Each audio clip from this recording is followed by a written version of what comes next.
Steve will be coming. Okay.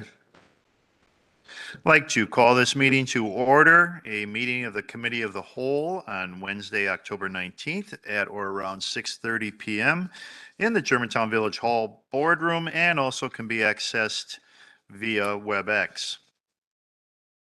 This meeting has been given public notice in accordance with sections 19.83 and 19.84 of the Wisconsin statutes in such form that will apprise the general public and news media of subject matter that is intended for consideration and action. Roll call shows all committee members present except for Trustee Kaminsky, who is excused, and Trustee Pieper, who is choosing to join us via WebEx tonight. The next item on the agenda is the minutes from the October 12th, 2022 Committee of the Whole meeting. Do I have a motion to approve minutes? Motion made and seconded to approve the minutes from the October 12th, 2022 Committee of the Whole meeting. Is there any discussion on that motion to approve? No discussion. All those in favor, please say aye. Aye. Opposed? None opposed. Motion carries. Next item on the agenda starts with the 2023 budget review, including capital for each department, starting with item A, community development building inspection. Give us some information and background. We'll turn the meeting over to our budget director, Matthew. Hi. Before we get started with the community development portion, I just wanted to draw your attention to a document that I have before you. It is titled the 2023 Budget Overview.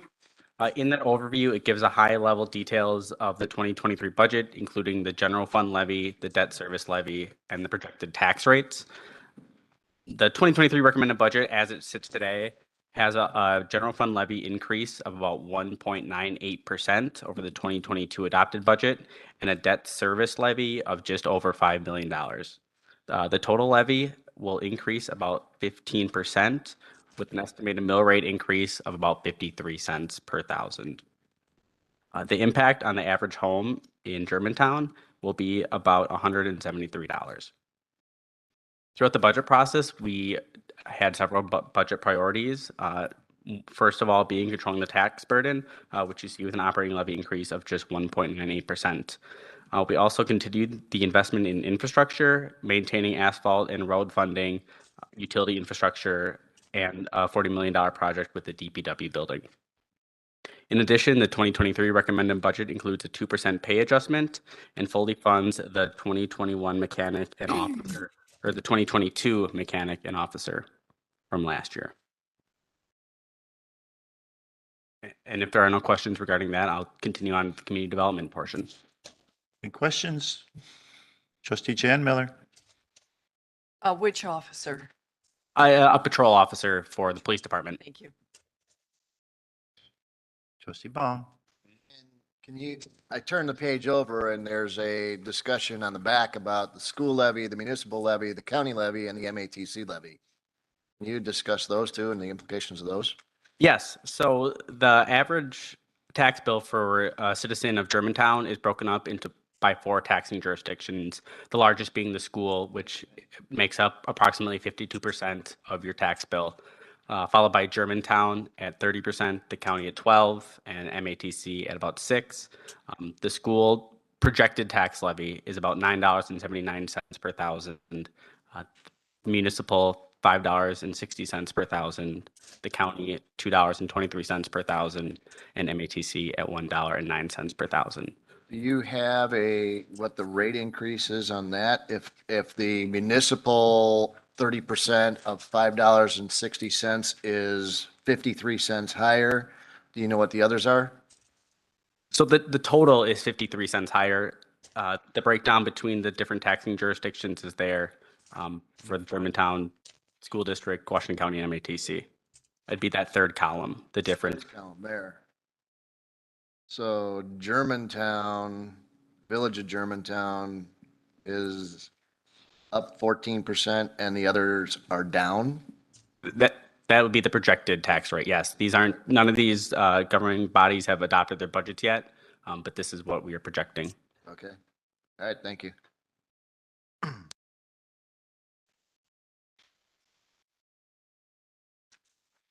Any other questions? Trustee Jan Miller. So this would not include any Washington County referendum? Correct. This does not include any referendum dollars. Thank you.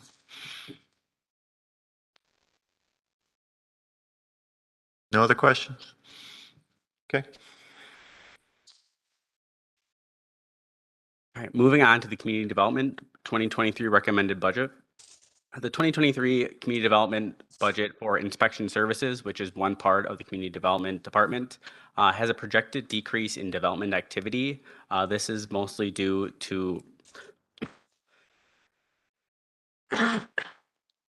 has a projected decrease in development activity for the outlook for 2023.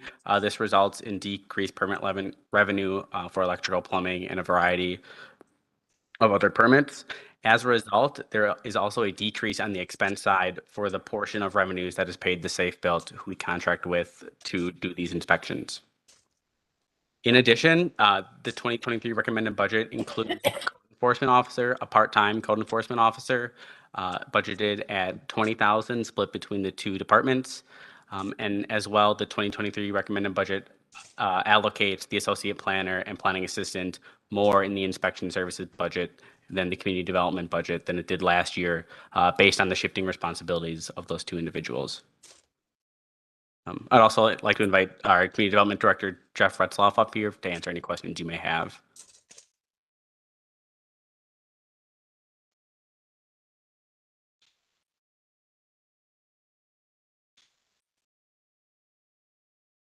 Trustee Nyrider.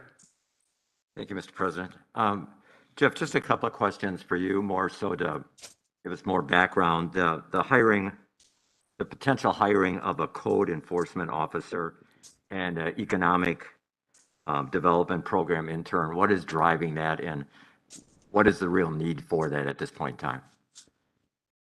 With respect to the code enforcement officer, we have had issues, not just this year, but in years past, with following up on inspections related to property maintenance complaints, following up on the enforcement of conditions of approval granted for site plans and conditional use permits. The enforcement side of things has taken a back seat to all the other activities associated with, particularly this past year, the long-range plan, as well as development review functions. And I think some trustees can attest to the fact that while we try to respond as quickly as we can to complaints, it's always a low priority.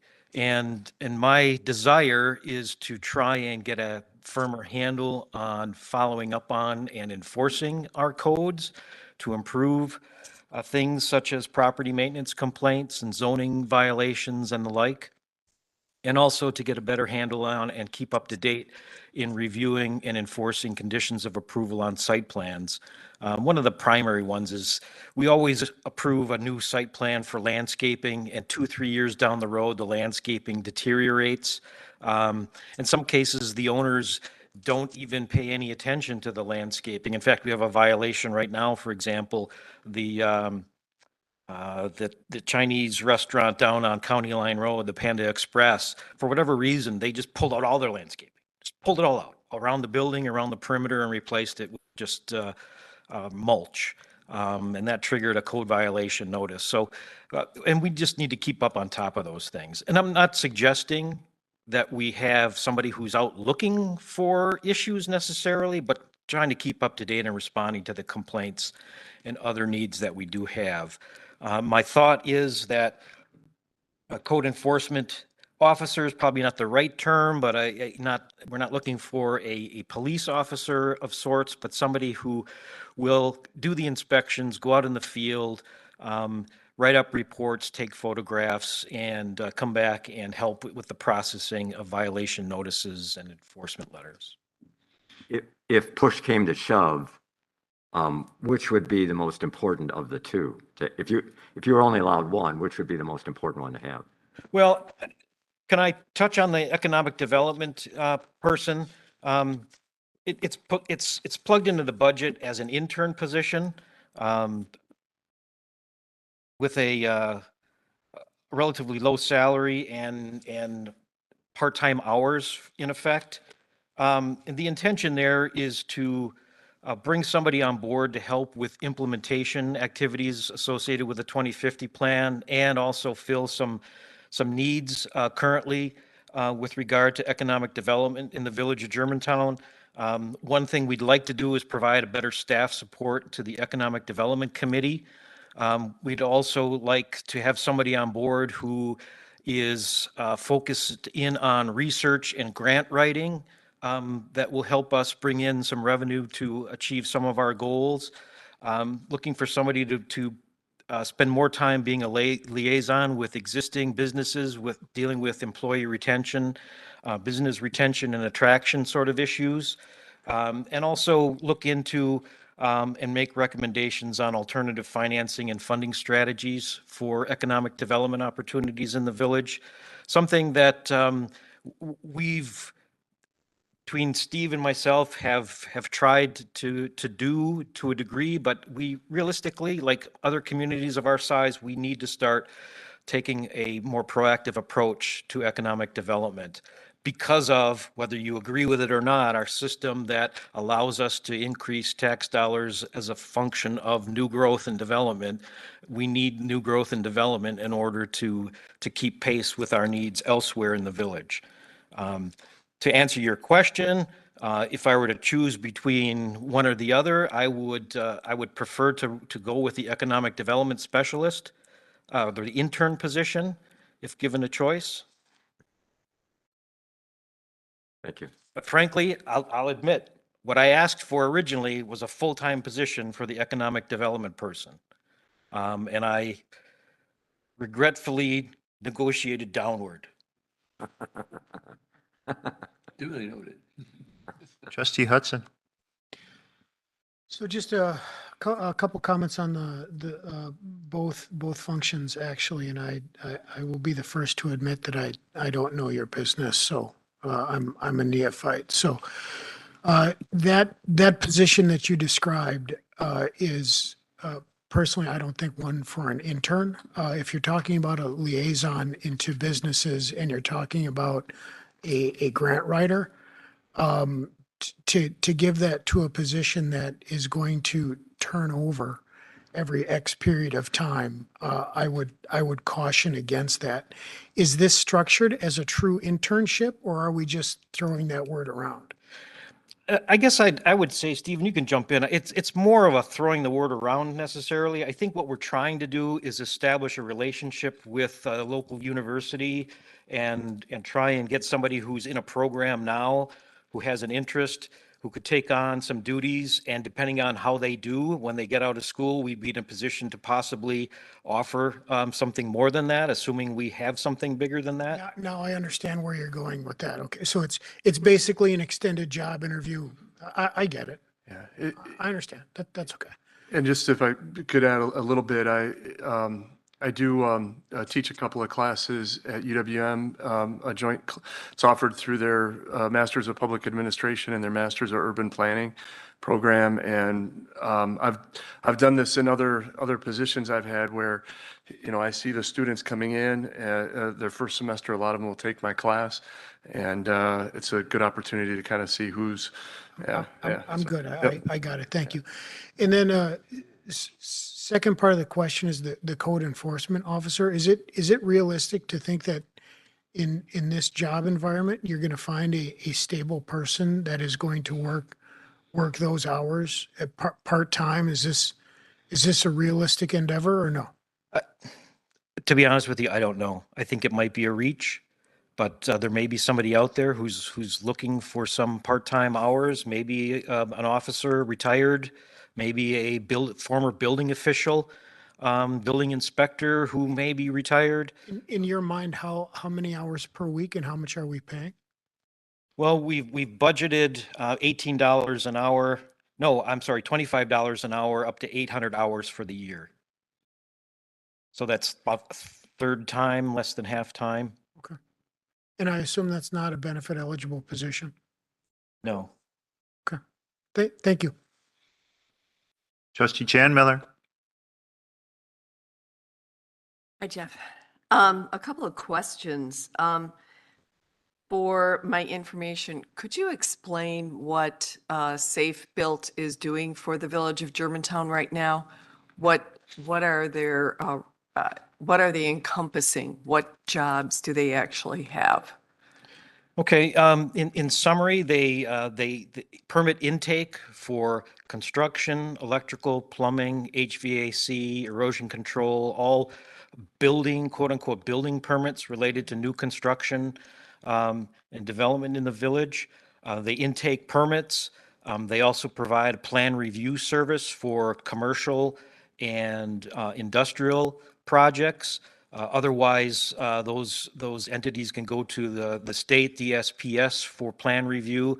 We require commercial plan review and approval prior to issuing building permits for commercial and industrial. And they also provide inspection services for those building permits and the like. As an aside, other duties they do provide, they currently provide some code enforcement activities, but honestly, we're paying them $90 an hour to do code enforcement type issues. So we try to keep that to a limit. Thus, the code enforcement position where we may be able to accomplish some of our goals at a much cheaper expense. Oh, so a follow-up. It would seem that if you're using less of their services, perhaps you could negotiate a deal whereby they stay at the same level that they did the year before, but you need them to do the code enforcement at a little bit better rate, because I'm sure they want to keep their income up. Our Is that a arrangement, possibility? probably not, given our current contractual arrangement. When we split the revenues with Safe Built, they receive 62%, and the village retains 38% of the permit fee revenue. On plan reviews, they receive 90%, we receive 10%. So when permit activity it goes up, and inspection and permitting intake and that all increases, the revenue increases and their expenses increase. When activity drops low, they provide less of a service to us, and we benefit from that. As far as trying to strike a better deal for code enforcement, currently we're paying them $90 an hour. I'm sure we could strike a little bit of a better deal, but I'm not sure that we could get quite down to $25 an hour, which is what we're striving for with this part-time code enforcement position. But we could certainly look into that if necessary. But you have the split between two different entities. So in fact, you have 1,600 hours. Is that right? So you have the part-time intern, $10,000 on community development inspection plus planning and zoning on the second page. You have it repeated. Is it 1,600 hours? I thought it was just 800. Well, 800 would be 1,000, right? It's two different positions, each at 800 hours. 800 hours for a code enforcement officer and 800 hours for the economic development intern. You have it repeated. Code enforcement officer, Part-time, 10,000. 10,000, 10,000. Well, while Matthew's looking into that, the intention is to have a part-time position that is allocated, that part-time allocated between planning and zoning and building inspection. Right. Sorry, if I could just jump in. It is a total of 800 hours, but the Oh. total cost is split between the two departments. So it's Oh, okay. $10,000 will be allocated to inspection services, $10,000 will be allocated to planning and development. Okay, and then do we have an internship program? Not in or through the community development department. Do we have an internship program through the village? We do, We do not have a formal internship program. We do utilize interns on occasion.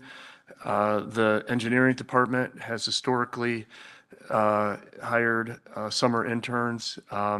That's been a little bit more difficult to come by the last few years, in part because of some of the COVID restrictions that were in place, and then since then, just the challenges with finding good folks or finding available candidates. The highways department has hired summer help in kind of a training type thing as well, probably more as Trustee Hudson characterized it, an extended interview type of a situation. What department was that? The highways department. But there is no formal internship program in the village. Okay, if we're using, if this is something that we're pursuing, wouldn't we want to standardize it so that we could actually go to, like right now, there's recruitment within the Washington County. Schools are going to different, to one location for a job fair, basically. So, those are some of the things that we could tap into. Is that something that we legally should be starting an internship? And I've worked on developing internship programs and developing those relationships in the past. I would say it is probably not a good time to go forward with something like that at this point, because the availability of funding is a question. And I think trying to establish relationships and develop an internship program without being able to offer regular internships is something that would do more harm than good in the long term. What about the economic development program? The list of the items that you are requesting, Jeff, that's what an economic development person would do: research, grant writing, business retention. Yeah, so do we have some sort of a job description? This is a big job. This, to me, doesn't look like a little part-time thing. That's all I'm saying. And I would think you'd want to retain them, because if you develop those relationships, you'd want to keep that going so that they can work with other departments. Yeah, in fact, I've reached out and borrowed some things from other communities that have similar type positions to sort of create a shell of a job description for an economic development specialist position. It won't be hard to come up with something that we can use, assuming we're moving in the direction of creating a full-time position one day. In the meantime, we can use that as a guide for attracting and marketing for intern positions, I would think. Is this considered a part-time, like would they get benefits? Is that enough hours where they would get benefits? We're budgeting 1,040 hours at $18 an hour, so it's part-time, so I don't know. No, yeah, they would not be eligible for benefits at this level of hours. Are you looking for a college student? Yes, at least. Current or recently graduated. Yeah, I think it's I would hesitate to do that, because it's like an internship, then they would be gone. I think that's a position that, with all that research, it needs continuity. That's my thought. If I could, I would just reiterate it. The community development director's initial request was for a full-time position. And I think that would be his preference. And I think that would be my preference as well. We just couldn't fit a full-time benefited position into the budget this year. So this was a way of kind of trying to address the issue. I think, I have had luck in prior positions with getting students who are entering a master's program, trying to get them in their first year, first semester if possible, and bringing them on board for a 2-year period or so. They're at a level where they're able to do productive work and add value to the organization while also doing some learning. And if the budget situation improves and we're able to, extend the position from part-time to full-time in the future, it would provide kind of an extended job interview to determine if that'd be the right person to add to the village. Well, I think that you need to me, the responsibility. You've got the code enforcement officer at $25 an hour and the economic development program planner, or whatever you want to call them, intern at 18. Is that what you said? Did I Yes. get that? I think it should be reversed.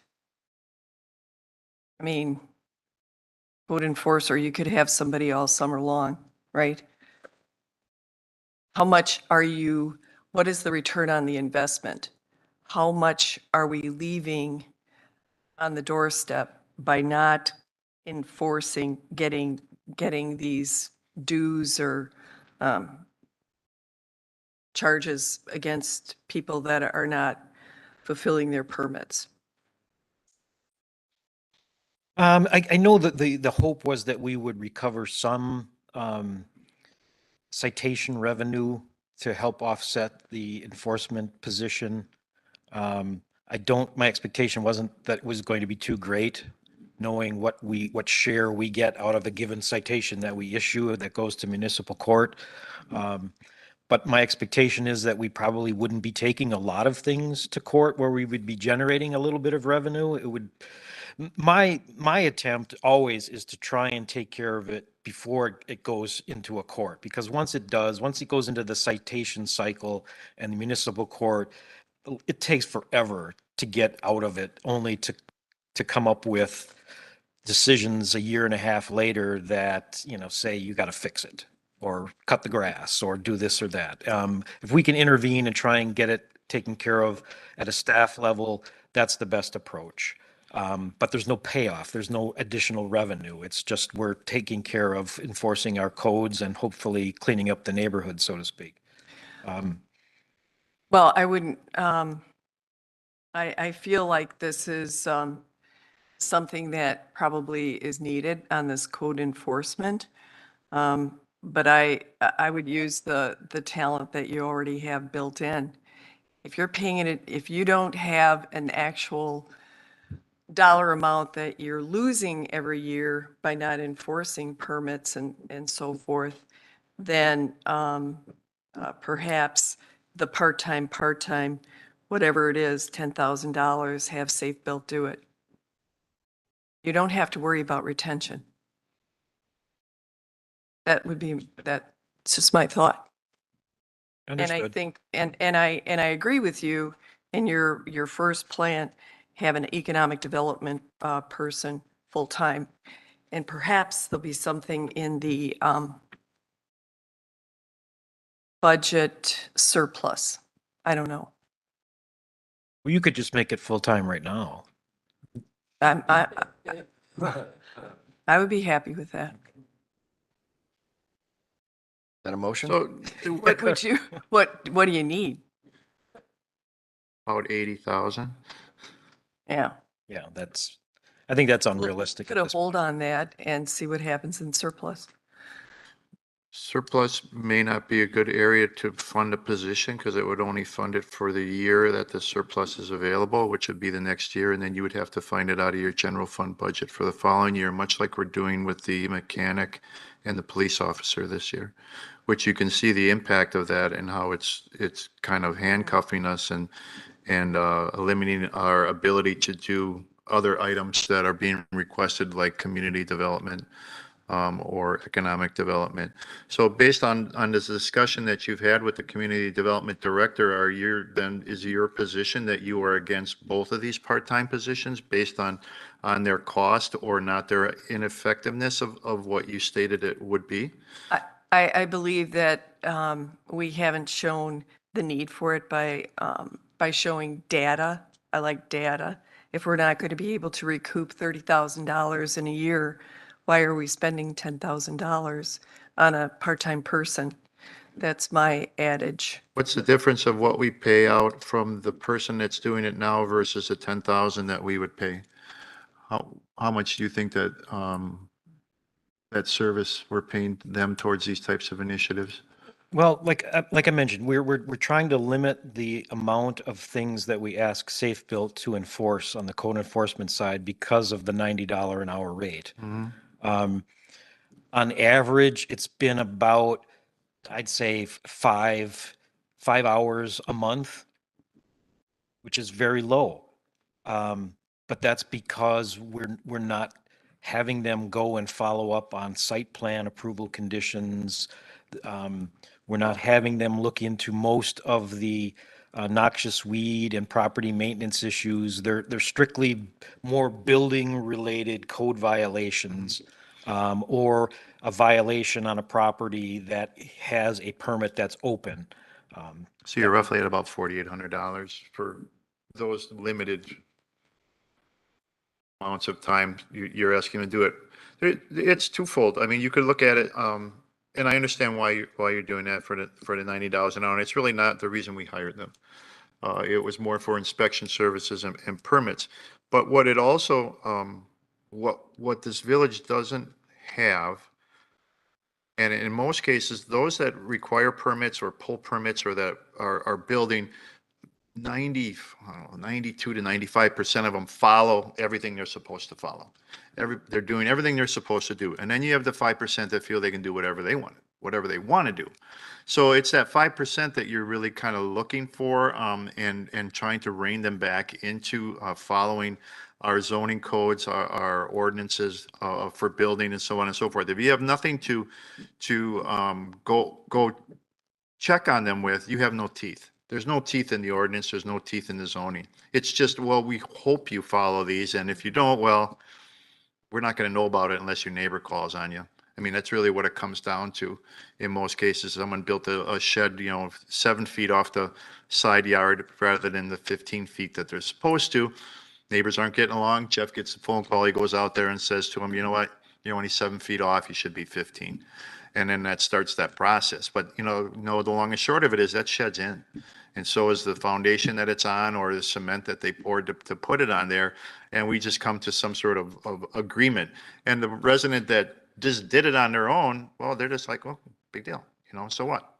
Where if we have some teeth to it, where we have somebody out there looking at it and calling it out when we see it, at least it holds more people to the line than what we do now. Because a lot of things we see or we get recognized as ineffective or improperly done, it's already done. They're already doing it, and in some cases for a couple of years. People have been running their businesses out of their homes for a couple of years, and we don't know about it until the neighbor starts saying, "Hey, instead of 2 cars coming in here every day, there's 8 now," because their business has grown. And then that's when we usually get recognized for it. And then Jeff has to go out and look at it and see what's really going on, where in most cases, if you got somebody that's more designated to it, you've got someone that can pay a little bit more attention to it than whenever Jeff or Lori can find the time. Oh, I agree. It needs to be checked. But you have a team, if I understand correctly, at Safe Built that gives all the permits, has all the addresses, has all the contacts, probably had to do a site review at the building and plan review. So they're already familiar with the sites. And if it's only 5 a month, boom, you have all the information, you just request that they do it. It could be a ticket order. Yeah, and a lot of that doesn't fall into what's already being built or inspected. Some of it's, beyond what we even know because no one's pulled the permit. Understood, but they're in the territory. They're in Germantown. But not patrolling. They don't have to patrol. All they have to do is go out. If a neighbor calls, that's how you get the complaint, right? Yeah, but I'd rather not do it at $90 an hour.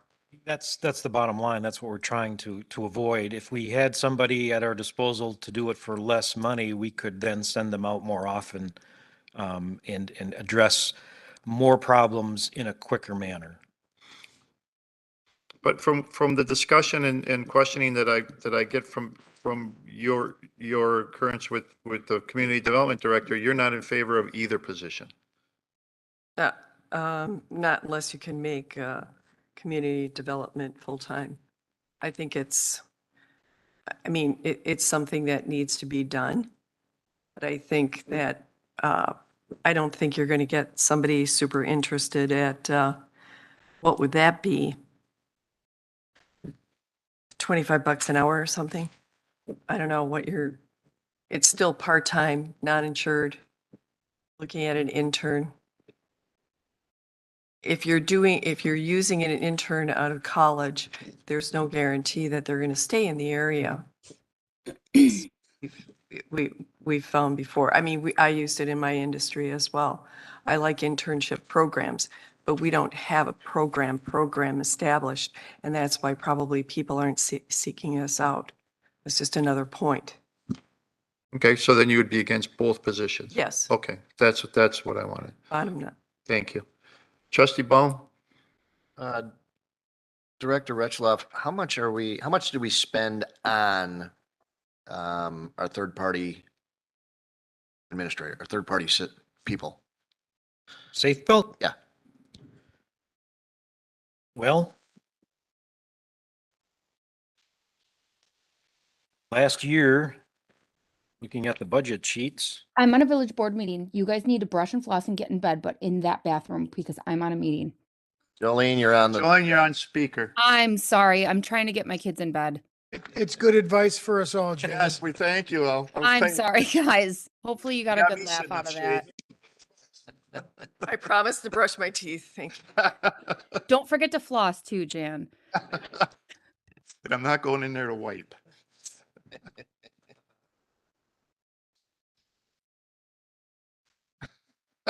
My hand is raised though, just so you know. Thank you. Thank you. Trustee Baum, and then we'll go to trustee Peeper. in 2021 was the first full year of having Safe Build on board, providing our services. And the contracted services amount in the budget sheets that you have show $447,282. They get 62% of all our building permit revenue. It's significant. And There's how no much have question we- about it. how much have we spent year to date? That's a good question. We're missing a couple of months worth of entries. Yeah, yeah. Yeah, we are missing a couple months. I have $341,200. But that is likely missing a month or two So of. 300 plus, and we spent 400 an entire year. Yeah. And we're missing 2 months. One of the problems I recall when we started doing this is we just couldn't find people to have the job. We couldn't find staff. That's correct. And we were notorious reputation-wise for slow and poor inspections. So the principal reason for bringing Safe Build on board was to improve the quality of service that we provide to our residents. So, We knew going into it that we were going to be, the end of the day, netting less revenue for the village than we were in years past, even when we provided that poor service. so the thought of, because we always go through this scenario of, can we use this money to hire the people? That's what we would like to do, but we can't find the people Right. to do the job.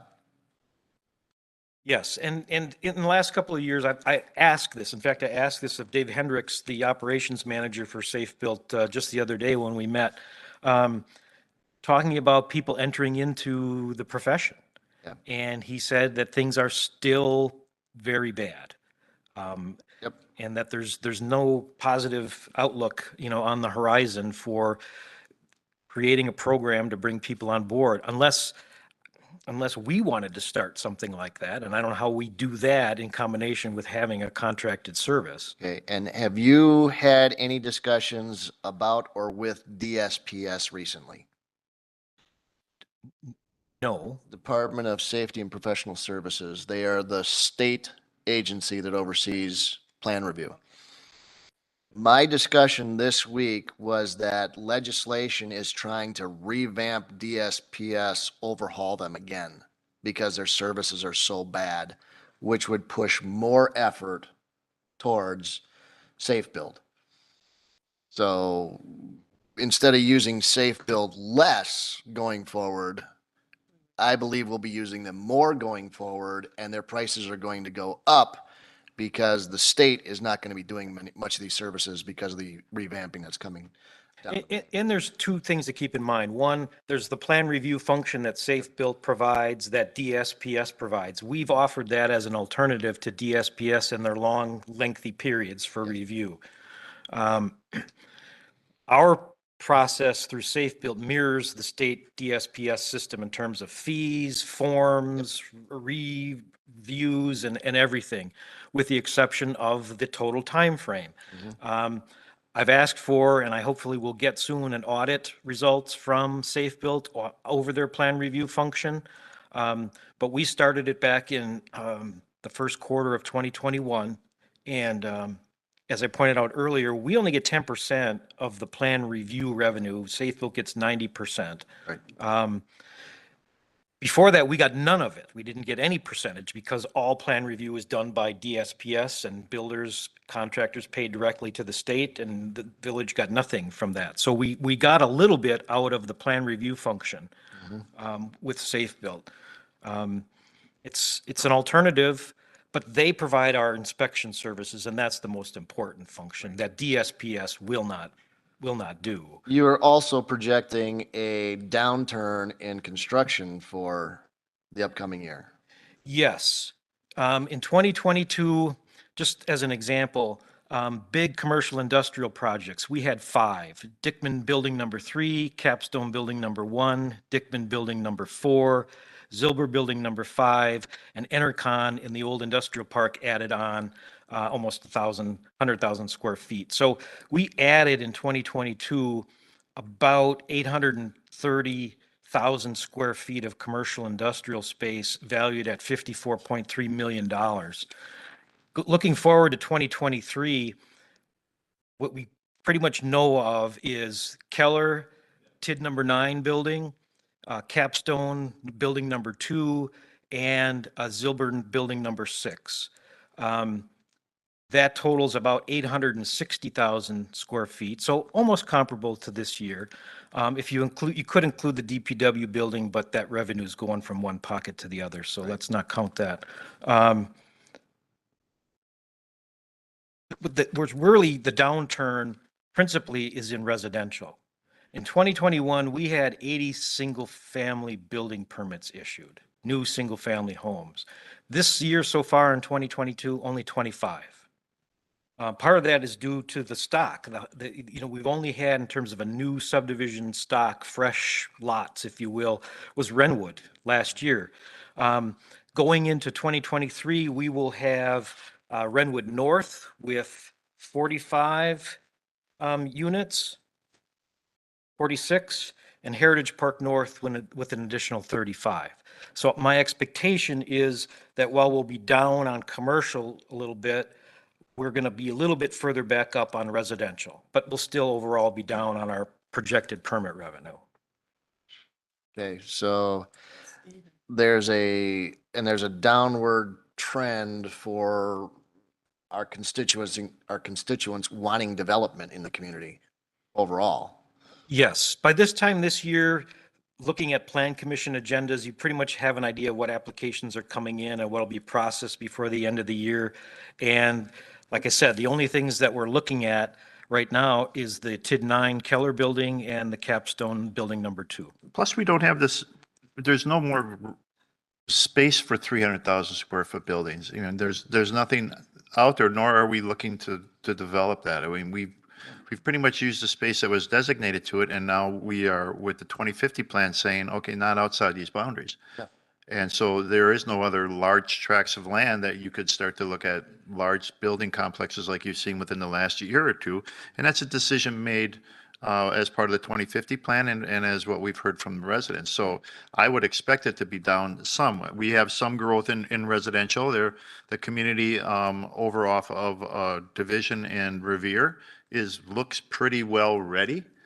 So I would expect that probably, I don't know how many homes, 5, 10 maybe next year, depending. But Hopefully more. Hopefully more, yeah, because there's 30 some available. 35, yep. But as far as other large residentials, well, we don't know about them, nor has anybody come forward with them. So is it possible? Sure. But we don't have anything on the map. If I could interject, I will say this, we've had conversations with, I'll call it 2 developers who are looking at property that is designated for future industrial, commercial space beyond the current boundaries of those areas that the 2050 plan has designated for future development. And what we've had to tell them is, for right now, we can't move on that because we're waiting to do the master plans and the zoning regulations for those particular districts, the Holy Hill Gateway District in particular, which is something we probably should talk about with the planning and zoning side of the budget. So with this presentation of a downturn in construction, we would therefore use less safe build. We would pay them less. Do we really need the additional people this year if we're going through this downturn? Like, again, the alternative is to pay the safe built the $90 an hour. It's a bridge. So if that's the direction, I'll gladly spend the money. Okay. All right, that's all I had. Up to $10,000 worth? Up to $10,000 worth?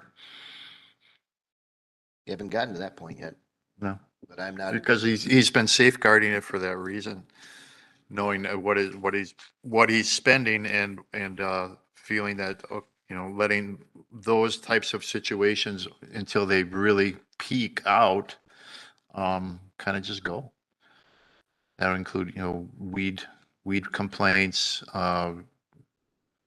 drainage complaints, a lot of things. Sheds, parked cars, so on and so forth, but, okay. Trustee Peeper, I have a question, just wondering if this person, these 2 part-time people, would they only be paid for when we call them? Would they kind of be an on-call employee? Or would they have a set amount of hours each week? That's a good question. I believe that the enforcement officer, we would probably try and manage on a as-needed basis. The economic development specialist intern position, I would like to see we pay and have them busy the whole time. Okay, I am definitely for both of these positions, solely because I see cost savings in them. If the code officer position is used as an on-call basis, that they are only working when we call them and have code violation calls for them to go on, it's a direct cost savings because we're not using safe build or whatever. So definitely for that one. And I also see the cost savings for the economic development one. If we find somebody whose position is solely to find grant money, free money, again, we wouldn't have that money if we didn't pay that position. I see cost savings there. I'm definitely for both of these. okay, thank you. Other questions? For community development building inspection or decisions, motion? Otherwise, we'll move on to community development, planning, zoning. Nothing else? Okay, Can we, then we'll go on to item B. Before you is the 2023 recommended budget for planning and zoning. Similar to the inspection services budget, the revenues have a slight decrease due to projected decrease in development activity. On the operating supplies and expense side, you'll see an increase. This is money set aside for the 2050 plan implementation priorities set forth in 2023. In addition, for the salary and wages is the inclusion of the code enforcement officer and the economic development program intern. There were 3 items that were also included in the recommended or in the requested budget, but had to be pulled to balance the budget. Those were the master plans for the Holy Hill District, Frystad District, and Landon and County Line Gateway Neighborhood Master Plan, budgeted at $30,000 apiece. Those have been moved to the parking lot items.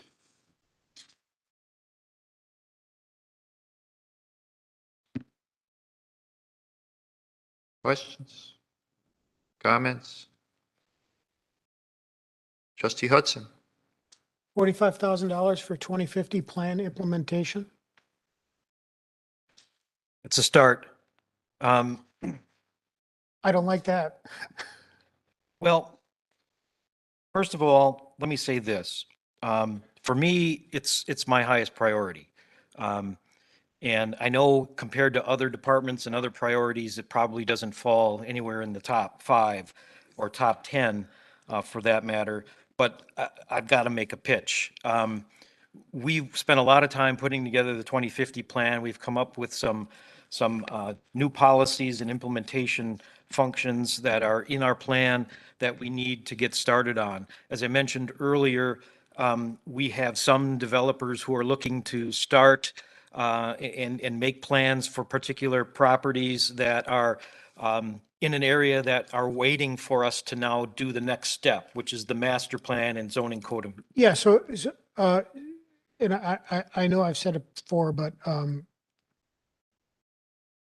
however you feel about the 2050 plan, you did a good job. So I need to say that publicly. But my question regarding this $45,000 is, what exactly are you spending it on? Okay. Not exactly, but I where understand. I'm going. It is set aside specifically for the Village Center District Master Plan and Zoning Code Regulation Project. Thank you. Um, Thank you.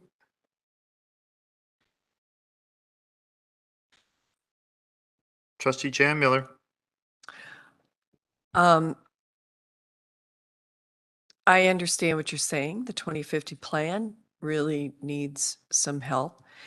I don't know why we need $45,000 because we just passed as a village board $62,500 for the development of the village center district that the Washington County is going to give us. Am I wrong? yes. What is it? Why can't we use that money? Well, Steve, you can jump in as you see fit, but that money is set aside, earmarked for this village for activities related to our endeavors into the next generation housing initiative for Washington County. We have tried to leverage some money from the county to help with our village center district, but it's not a complete project. What they're willing to spend that money on for us is to help us develop next generation housing zoning code regulations for our village, particularly the village center district, because that's an area where we've identified some potential sites.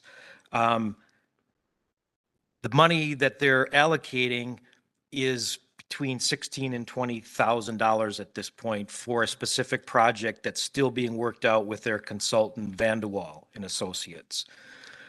On a separate project, we have approached Vanderwall and we're working on an RFP for them to do the broader village center district land use plan and zoning code regulations for everything other than next generation housing. Right. On a separate project. We were not successful in getting all of the money that the county was set aside for next generation housing for us to use in any way we see fit. We tried, but we were not successful in Oh, leveraging that. oh, we weren't? That's news to me. We haven't had a meeting. Economic development. So what's the update? I think, as the community development director just stated, we did receive the money and that came before the village board. The for the, was it 16,000? $16,700. $16,700. The total that's available for the Village of Germantown is $62,500. We did talk with county staff about whether we could broaden, the scope of what Van de Waal was looking at for the $16,500 study, but since it was not related to next generation housing, the county indicated that they were not willing to make that money available for other purposes. So the money that the county set aside for next generation housing, they're insisting is utilized for next generation housing. So we were told in our economic development meeting that the county said at one time that absolutely we could use any amount of money that we wanted for development for anything other than the next generation housing. And now you're saying that's, That is not what I said.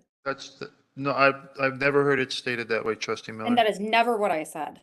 Trustee Pieper, Trustee Miller has the floor, but you're willing and able to So- have the floor once she's completed. so please, my understanding was that we were going for $16,700 for next generation. And that is what we received. Okay. Yeah, for next generation, for the next, For us to look at what it would take in this village to generate a site for next generation, what zoning regulations, ordinances, or rules would we come up with for So- that? so But it's- what makes it difficult, Trustee Miller, as the director said, is they really haven't defined it yet. The definition is evolving, would be the proper way to say it. And every time that we get information from the county as to what next-gen housing is, it's a little different. And the number seems to be, at one time it was very low in regards to what the property that they wanted to designate, and now it seems to be growing up to something around under $300,000, where at one time it was around $200,000.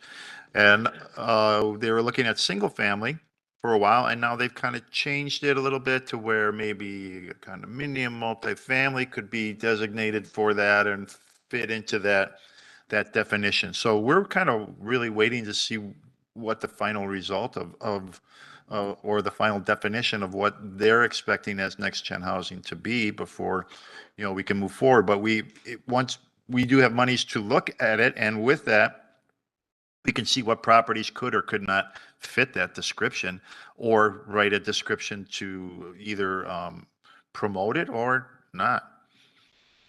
So we have to have a study to do that? Not a study. I think they more or less help us to get that plan going. They're helping us to create the outline. In addition, we're asking for a study from them to see what that area of Germantown would look like. For the other communities that have built community centers like Sussex, Mequon, Thiensville, so on and so forth, we have talked to their community leaders as to how they established this. How did this come about in your community? What steps did you follow to create these? And most of the communities started as step one was to create the ordinances or the zoning codes that allow this type of development to occur.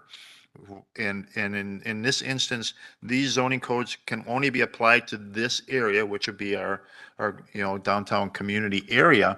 And it comes into, density issues, height of buildings, types of mixed businesses that can be within these developments. But it's very specific to that downtown area.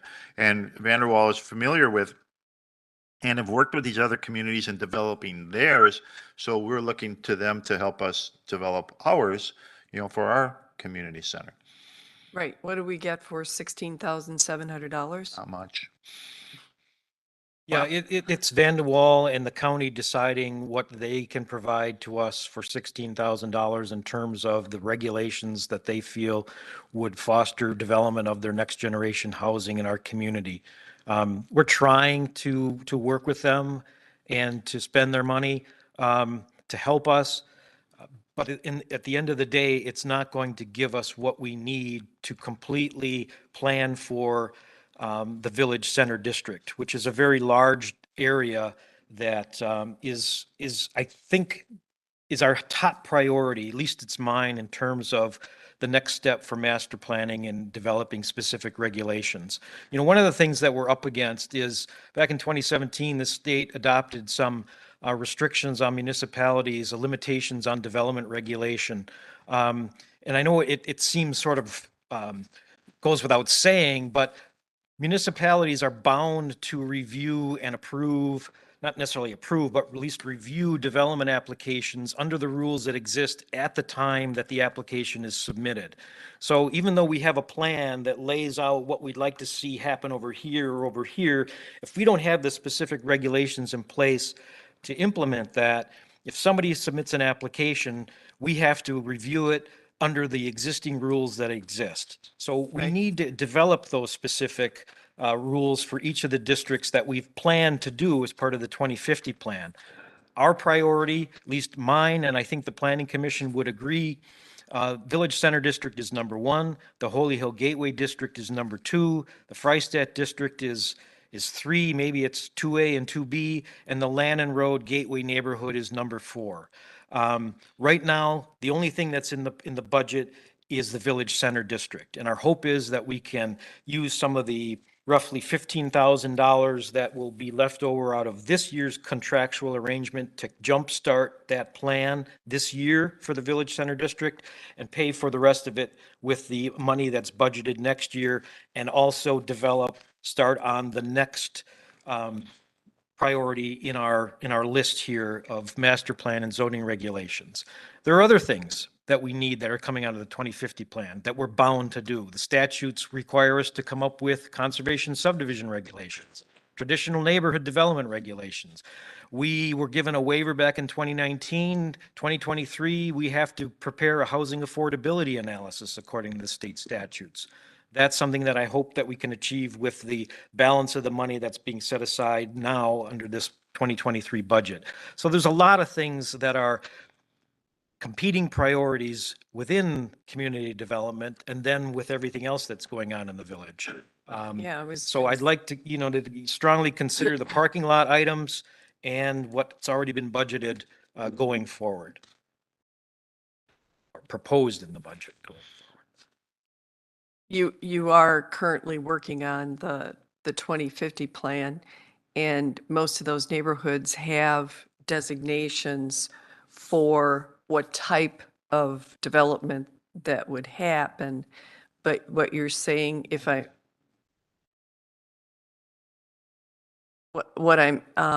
sounds like you need to do some code writing. Well, also master planning. A lot of the neighborhoods, districts, and corridors that we've identified are pretty much built out. Your neighborhood, for example. Oh, yeah. With the exception of the northeast corner of Donjas Bay and Pilgrim. Yeah. No, We don't still we'd like to develop a master plan for that particular area, show where the future road extensions might go if that's to develop residentially, but that's the plan. What we're really lacking is on the perimeter of the village, the Holy Hill Gateway District.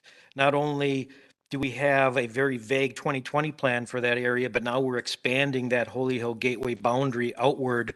And we've got an area north of Rockfield that's on hold, if you will, pending the development of this master plan before anything can move forward in that particular area. So we need to identify not only land use, but we want to talk about building size, buffering and berming requirements, separation and setbacks, building height, the things that Dean mentioned earlier. All of those things we need to develop for these particular important districts in the village. Village Center, Holy Hill Gateway, Freistadt, and the Lannon neighborhood. I think we identified that in the 2050 plan meetings, and I thought we were going to have neighborhood meetings as well. And I don't know if Grafe is going to be involved in that, and if they have anything left in their contract. That's a question. At this point, no. Grafe is not going to be involved in that. The next step is implementation and to do the individual district master plan. And part of that process is the public input, public meetings And you and your staff are going to do that. with consultant help. And that's what we're looking for through the budget. Contractual services for $45,000 for 2023 with 90,000 sitting in the parking lot that I wish were not in the parking lot, but in the budget. Everyone has parking lot issues. But every year, right? Trustee Pieper, do you have anything, any questions, comments? No. Other comments, questions for community development planning zoning? No? Then it would be municipal development as the next topic. Thank you, Jeff. Thank you. Thank you. There are no major changes to the municipal development budget. This is the budget where $50,000 is given to the Tourism Commission, as well as where we expense the fireworks for the 4th of July and Economic Development Commission. There are no changes to this budget for 2023. Questions? Trustee Chan Miller.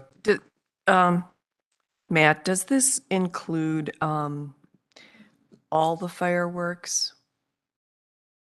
I think we used some ARPA funds last year. Correct. Yes, we did. This includes the traditional 8,000 that was given to Okay. Kiwanis, I believe.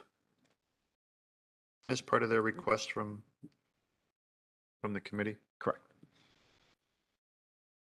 Will it be Kiwanis this year or will it be us? I don't think it was a request from the Kiwanis. It was a request from the The 4th of 501 July committee. Right, right. In the past, it had been Kiwanis, and this year it was the Celebrate Germantown. Yes. Correct. Correct. With the additional request of, I forget the total additional amount. But it, Okay, yeah, it included both. okay. Thank you. Any other questions for municipal development? Other questions? Library. Yes, before you is the 2023 recommended budget for a library. One of the changes from 2022 to 2023 is a projected increase in county revenues of $7,000. This for a total of $320,000 from the county. In addition, we, in consultation with the library director, increased many of her part-time staff wages about 50 cents for a total of just under $13,000.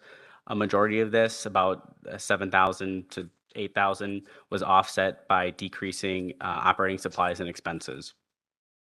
In addition, fringe benefits are slightly lower than they were in 2022.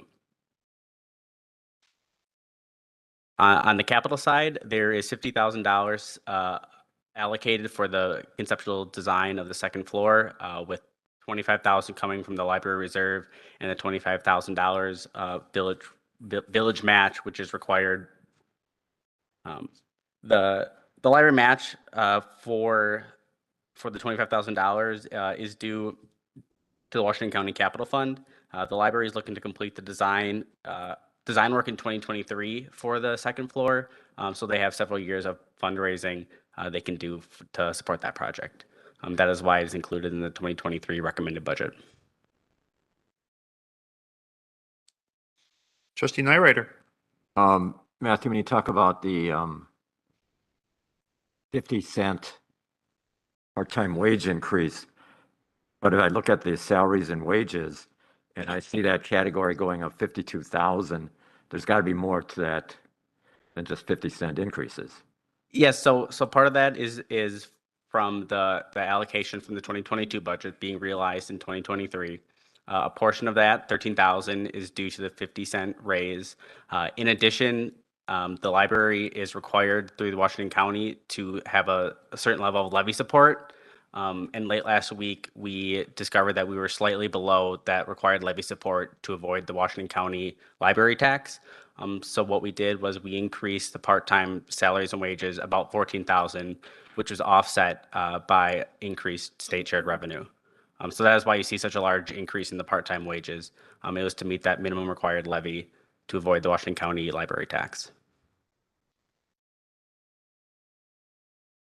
But that still leaves, to me, a substantial difference there. Correct. It is increased over 2022. Some of that allocation could be shifted back to operating supplies and expenses. What we did was we had to increase the library expenses by about $14,000.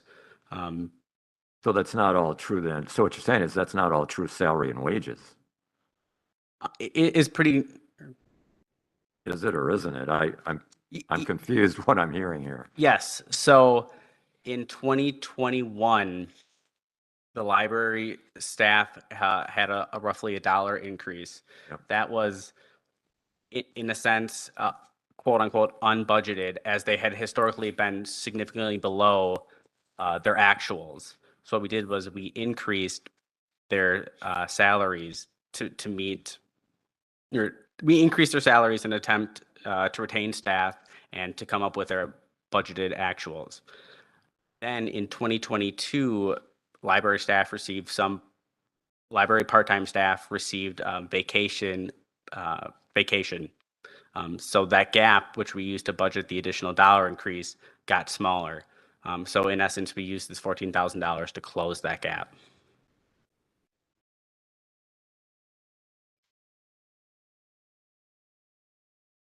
Confused. Yeah, That's still, Bill's a lot better than I am on numbers.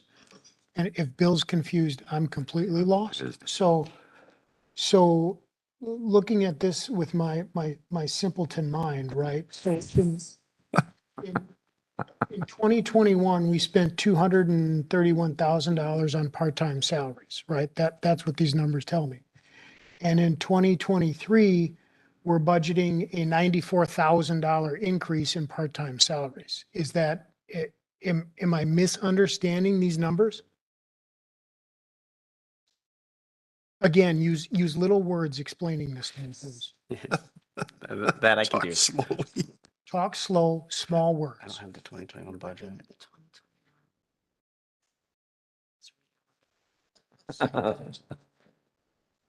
Yeah, but.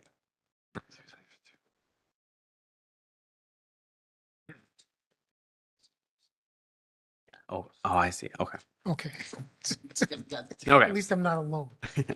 All right. So in 2021, the part-time salaries, a portion of that, 65,000, was allocated to salaries dash county.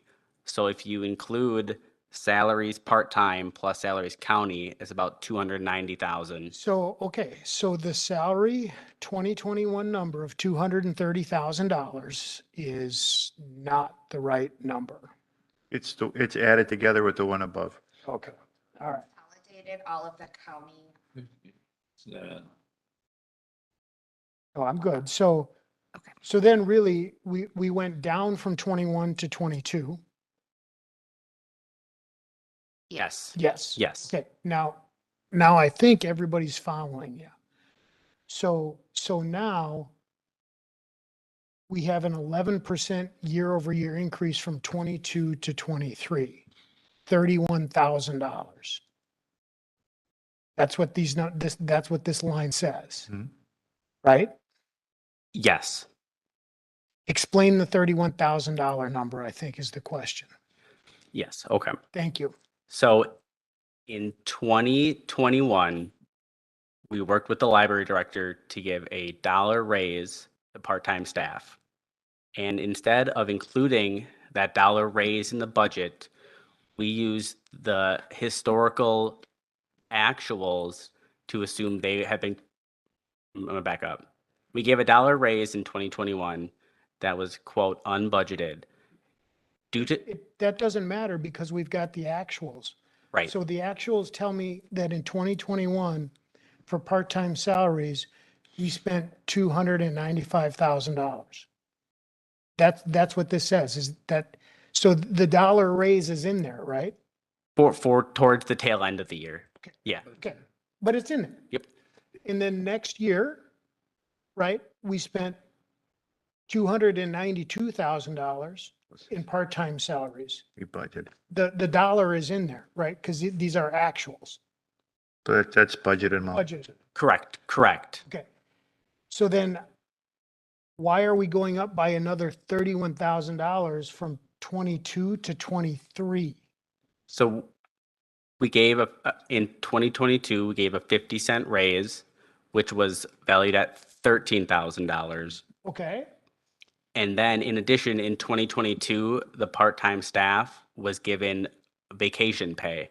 Historically, they hadn't been paid for vacation. Is that consistent with village policy, or did we come up with a new policy for the library?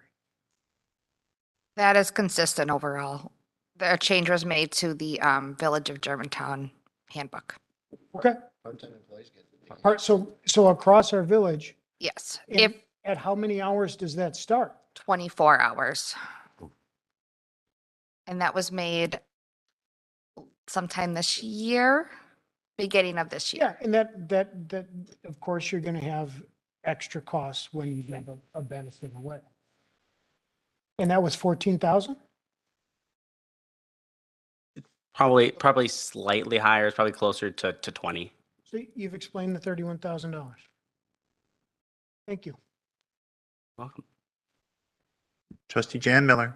And Tricia, could you just give us an overview of how many part-time people you have? Okay. Sure. So traditionally, the library has operated very heavily on part-time staff.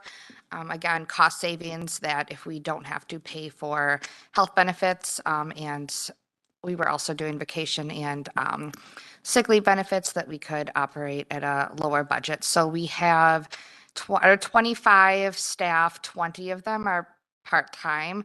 5 of those are very part-time, are paid positions, which is traditionally high school students. So we have about 15 regular part-time staff, and out of those 15, I believe 12 receive the holiday.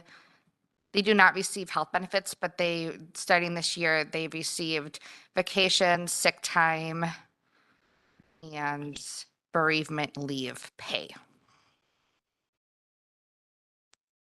So prior to that, we were used to when they took off or had sick time or any vacations that they took in, that was all unpaid time. Does that answer your question? Yes, thank you. Sorry, Mr. President. Yes. I have a real problem with that. I mean, the standard is what, 30 hours for vacation, sick time and that type of thing. And I know it's hard to keep workers and whatever, but I think in today's world, that's a benefit that's hard to explain to taxpayers. Very hard.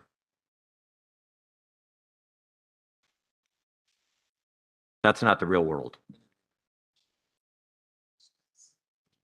Probably the handbook that we probably all didn't read. But that's excessive. I mean, I know where you're coming from, and I know it's hard to retain workers, but I'm sorry, the norm out there is not that. Trustee Jan Miller. Tricia, could you tell us what the part-time people are paid per hour? Sure. Right now, they are making between $11 and $12.50 an hour. That, again, that shouldn't have any bearing on it. If that's what they applied for and took the job, they know what they took the job for. McDonald's pays 15. Then go to McDonald's. Oh, Sendex pays 12. They're in the ballpark for what a part-time job is. Yep. right. So I I think don't have a this, problem. Trustee Hudson. I think this is a valid discussion, but I don't know if this is a discussion for here in the library. This is a standardized practice across the village, if I understand what was told. Is that not correct? That is correct. There are not very many places where we have permanent part-time employees. The two examples that come to my mind off the top of my head are the library and the rec program, or the kids club program, where we have part-time employees who are considered to be permanent. One other just item of note, the village board determines the budget and the amount of funding that's available for the library. The library board does determine benefits like this. So it is not. So this did not come in front of the village board? This is consistent with what the policy that came to to GGF and the village board when we went through but the library did not. The library did not. The library went to the library board. State statute.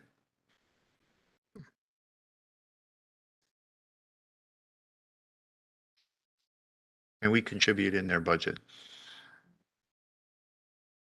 Trustee Rick Miller. Yeah, this is still off topic, but just as an aside, our company looks at this, and we're a small business, but 30 hours and over gets full-time benefits, and 20 hours and over get part-time benefits, including vacation days and some holidays. So this to me is not out of line.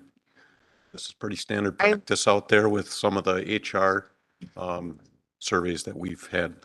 And I just wanted to mention too that they are prorated benefits. So if somebody works 24 hours, they're getting prorated vacation and holiday time.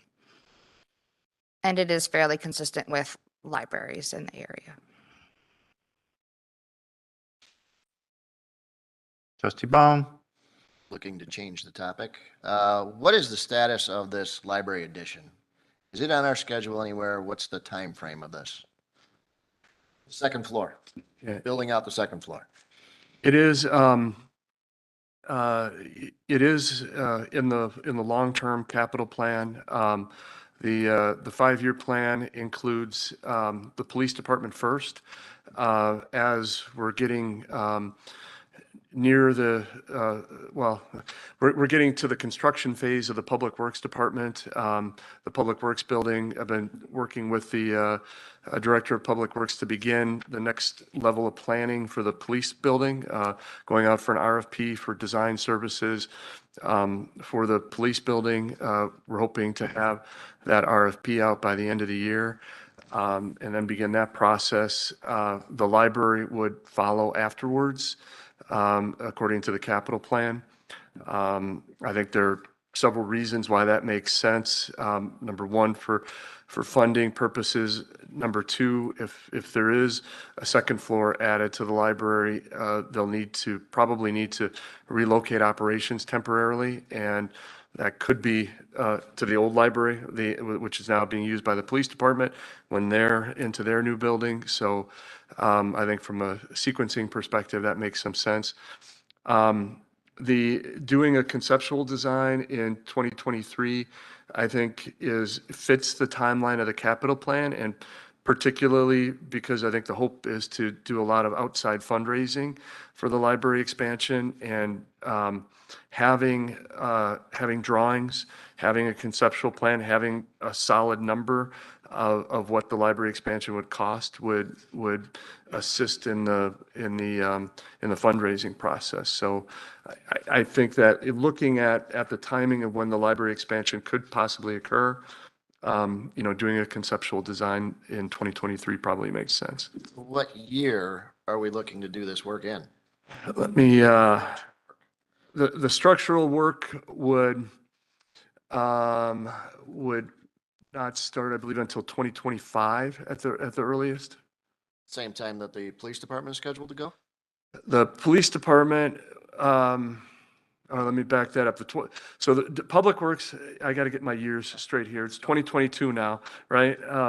So the DPW building will be finished in the spring of 2023 or 2024, and they'll be moving in and vacating the DPW site. The project that the board has approved for the DPW building also includes the demolition of the old Village Hall building and the buildings that need to be removed up there to create a construction-ready site. Construction of the police building would start in potentially before the end of 2024, probably being completed in 2025 or early 2026, at which place the library would start. So 2026 is when the library Right, theoretically earliest it would start. right. And to be doing design work 3 years premature is challenging. Things change in 3 years. Whatever you draw today, whatever you draw next year is going to change in 3 years. I wouldn't start doing any design scope until a year prior to when we want to do this work.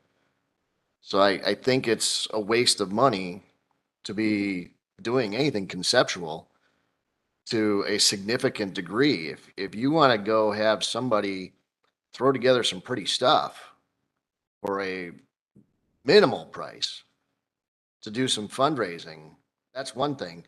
But you're looking at $50,000 of design fees that you're going to throw out the door because it's all going to change in 3 years. So I can't support spending money on the design. And I'll make a motion to remove our $25,000 from the design phase. If the library wants to spend their $25,000 on it, that's plenty to get. We have to batch. You have to match. I'll take it all out. My motion will be to take it all out. So your motion is to remove at least the village's contribution of 25,000 for plans That in would be 2023? Yes, for now, yes. Okay, motion made. Do I have a second? I'll second that. Motion made and seconded. Discussion. Trustee Hudson. I was fortunate to be able to tour the library, and I was grateful for that. And Tricia, you're not going to hear anything that I didn't tell you on the tour now, so there's going to be no curveballs here. I'm not convinced that is Germantown's library of the future. I'm not convinced that putting a second floor in that building, which is going to be 20 years old by the time we do that, is going to get us to our library of 2040. And I think that could very well lock Germantown's library into an ineffective and antiquated building. So, and I hope I said that to you on the tour. So, Yes, you did. And not just in your mind? so I'm old. We did have that conversation, yes. So is this $50,000, has the decision been made? Is this to put that second floor in there? That is what we are looking at, yes. One of the things that, a big part of the conceptual design and looking at our project going forward is not just putting up the second floor, but looking at how we can reuse our space and modernize the current space that we have and where we can move things around, change things. We had 4 proposals at our library board meeting, and the one that the board voted on that they would potentially be working with if we have the funding to do so. Emberg Anderson, and they specialize in redoing buildings, you know, and some of the examples are Menominee Falls and Waukesha, where these buildings are 20 plus years old, and they go in there and add space, add collections, really look at redoing and modernizing that whole space and making it usable for today's residents and today's users. Trustee Jan Miller. Thank you, Tricia. I just wanted to make note that we have been working very diligently. I am on the library board, and I thank those of you that came through the library and did the tour and reviewed our strategic plan. Tricia and her staff worked with a company called Wills, Wisconsin Library Services, and we did a 10-year plan. Sorry, 5-year plan.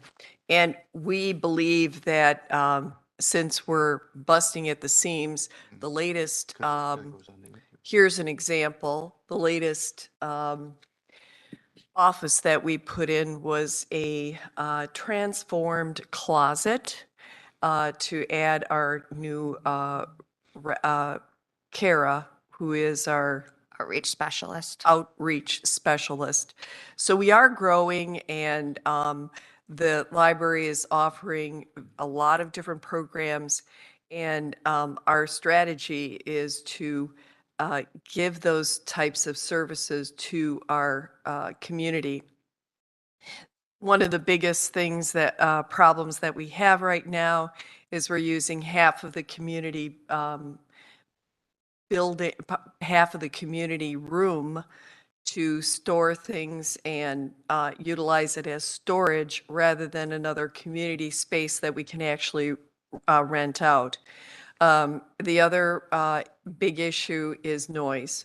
So we have noise issues, not because people are rowdy, but we have kids programs, and then we have adults coming in and trying to, and other students trying to study. So we're trying to create different spaces. And I told the library board that realistically, the village is spending, I think we just signed off on 42 million in bonds. If we look forward to police and fire departments, that's probably another 35 million. And what, 40? We don't, Unknown at this time. it's unknown. Will it be close to that number or half? Let's just say 20. Till we see conceptual designs or anything that has been engineered, it's all, Right. it's unknown. But it's a big building and it's high tech, right? So I'm going to say it's minimum of 20. By the time the village is done with all that, are they going to have the wherewithal to throw in another $20 million to recreate a library? We have the structure. It's been analyzed by Harwood, which is the engineering company that actually put in the steel. So we have an investment already for the steel foundation for the second floor. So we toured Menominee Falls. They have the same age library, and it was re-engineered so that they could create quiet spaces and multi-use spaces for the community, so we could they can put on the programs. And if you look at the building from the outside, it looks like a concrete building. Looks like you could put fire trucks or police cars in there. So there is a way to reimagine and to create spaces that are needed now, not in 20 years. And one of the realities we face is knowing that money is tight, and we are looking to do a multi-million-dollar fundraising campaign. And in order to be successful at that, we are looking to start as soon as possible with getting those designs, having a company come in, not only looking at just a drawing of what the library could look like, but working with the community and the board and my staff and myself and the library board to recreate what the library could look like in preparation so that we can hopefully go out and fundraise as much money as we can in order to complete this project. To me, it sounds more like a marketing program than it does a building conceptual design program. Right. And that is No. part of it. In the proposal, we do have community listening sessions. We are looking to residents to find out what they want from the library. That is a piece of the project in what we are looking to do. As part of the 50K? Yep, that's all included. What's the drawing? Trustee Ball. When you talk about the sequence of buildings, you talk about the DPW getting built, take down the DPW, potential of building a police station on the DPW Or site, public safety building. public safety building, which then frees up the police station. Police station can, what's there today can be torn down. Then I have room for a different concept going forward. What I'm saying is the building you're talking about today is going to be different than the building you think about 3 years ago when the parameters of the site change.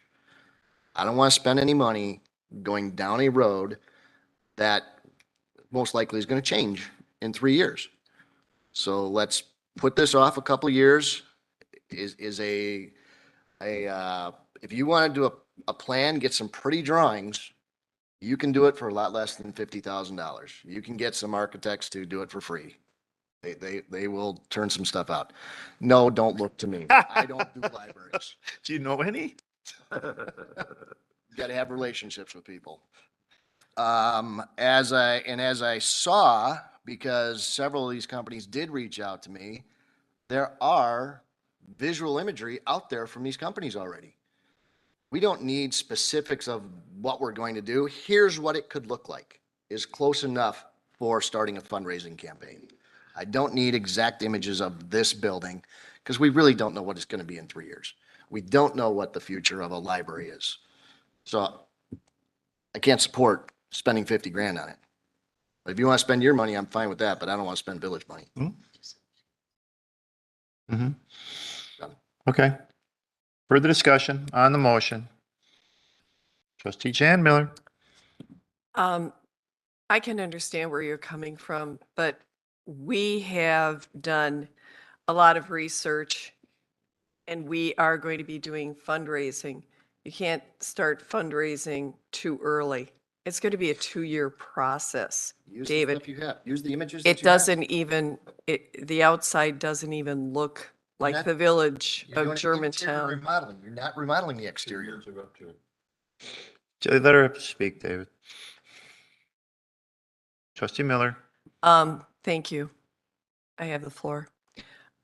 So I would say that we have put a lot of time and effort. We have all of our constituents, which is the community of Germantown, the village of Germantown, that is very excited about doing something different and having spaces that they need for work and play. So we really appreciate the village's support on this.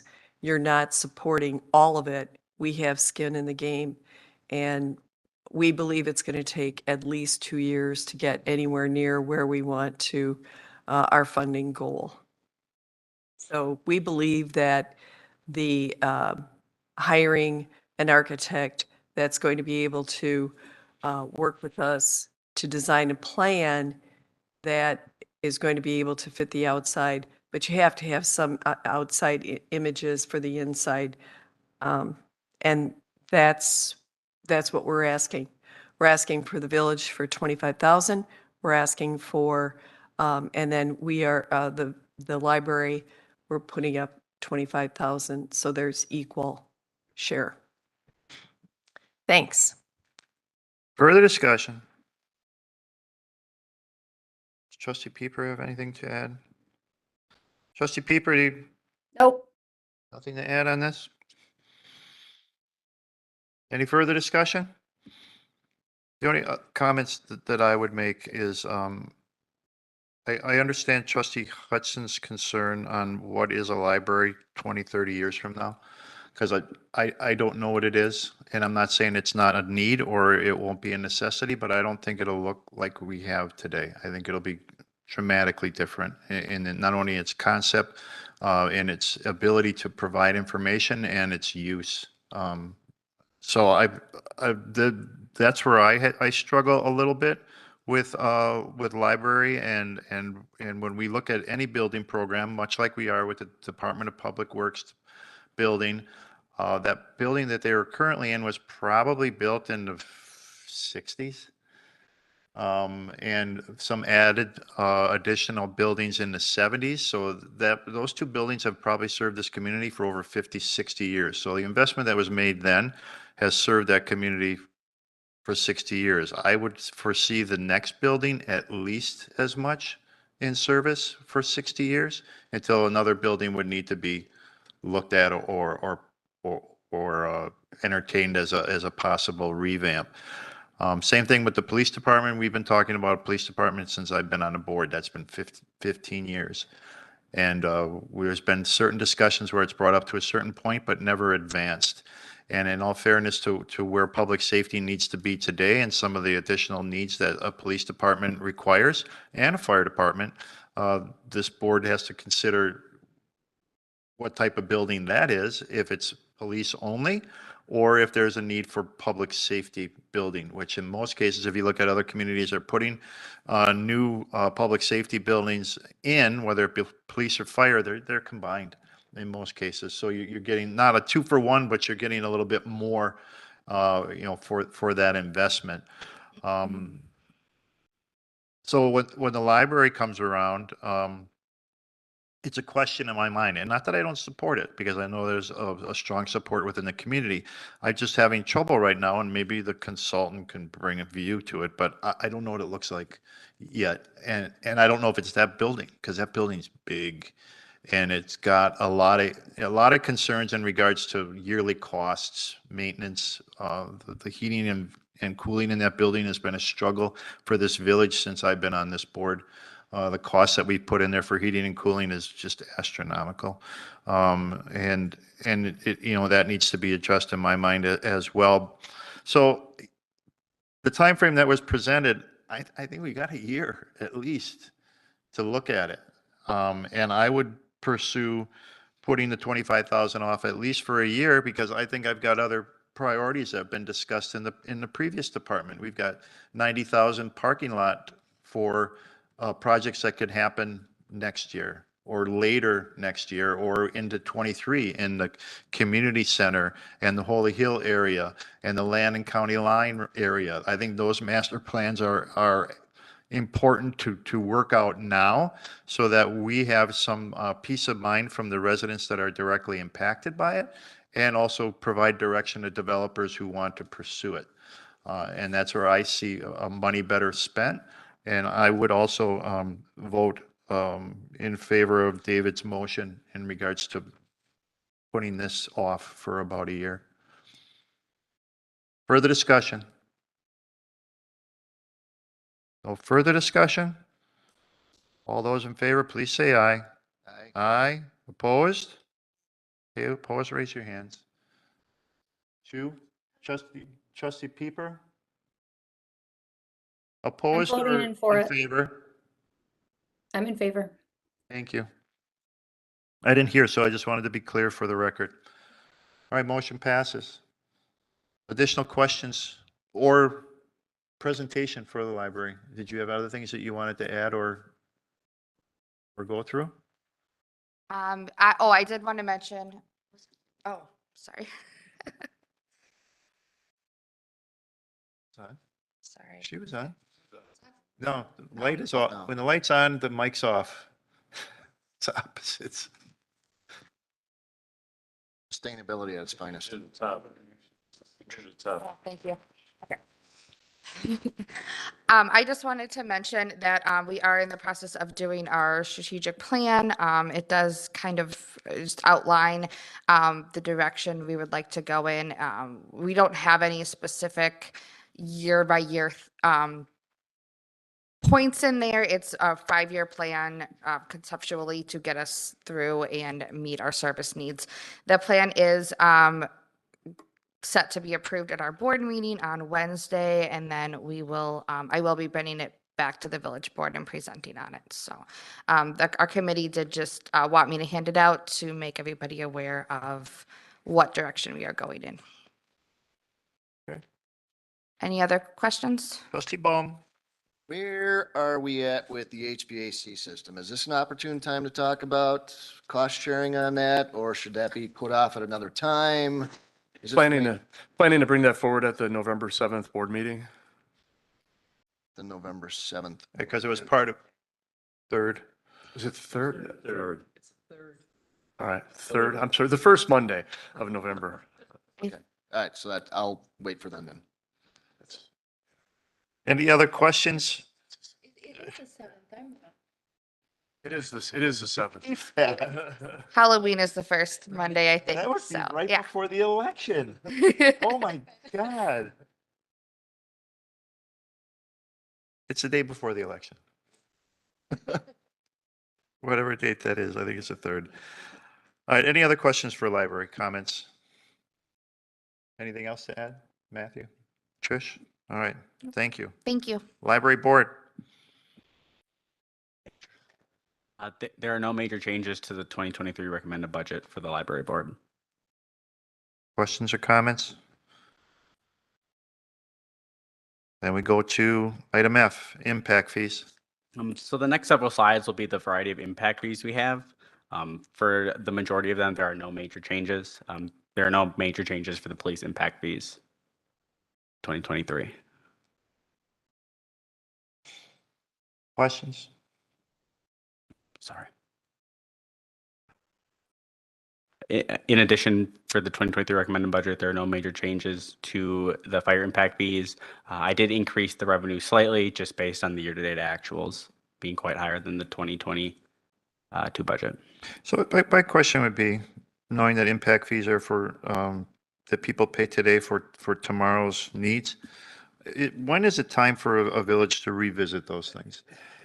Actually, one of the things I was going to interject is that I believe we're at a point where we should review all of the village's impact fees, and I plan to work on putting that together and putting that in motion during 2023. It's not a specific budgetary line item, but I believe that it is time to revisit. We're seeing a lot of changes in plans in each one of these areas with a new police department being planned.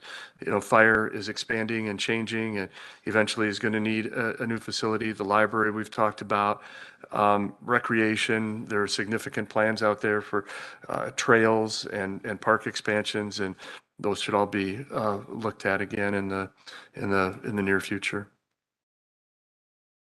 Okay, any questions? No? All right, historic preservation. I'll just quickly fly through Library, sure. the other library impact fees. There are no major changes for the library impact fees. Recreation impact fees, I did decrease slightly, just based on the year-to-date actuals. For a lot of these, there's no expenses related to these accounts. They earn each year for a fund balance. Do we have anything that shows us what each's fund balance is? Is it on our, Not on these slides. I can provide that. is it on the Excel sheet here? No, it wouldn't show up in the budget. The budget only shows expenses and revenues, but it is something we can bring forward and show the balance. I would also say there also are, if we're going to show the balance, we should also show the outstanding obligations. There is some outstanding debt related to several of the impact fees. So, And then some of those have to be used within certain amounts of time? yes, all the impact fees have to be utilized. There are some time constraints. Okay, that'd be interesting to see. Yeah. Okay. Other questions, impact fees? Trustee Jan Miller? Are you going to review all the impact fees in a group? You know, I haven't given a lot of thought yet on whether we'll need to do an RFP to get some services, some outside services to help us go through the review. And haven't given a lot of thought yet on whether we do that as a single RFP, looking at all of the impact fees, or individual RFPs. But I'll probably talk to some other colleagues who have gone through this process more recently and get some feedback on how they've approached it. We have to have that, a consultant come in to do that? I would recommend, yes, that we bring in somebody who works specifically in impact fees. There are a lot of specific legal questions that need to be answered. What's qualified, what doesn't. Plus, projecting out and actually calculating the fees is something that's a pretty specialized skill. You're talking about bringing in an outside consultant to advise us on how to change it. Correct. Okay, I thought you were to calculate it. No, not for the budget here. No. No, for the, for changes, we'd want to bring in some outside expertise to help with what those changes should look like. Anything else for impact fees? Then we go into historic preservation.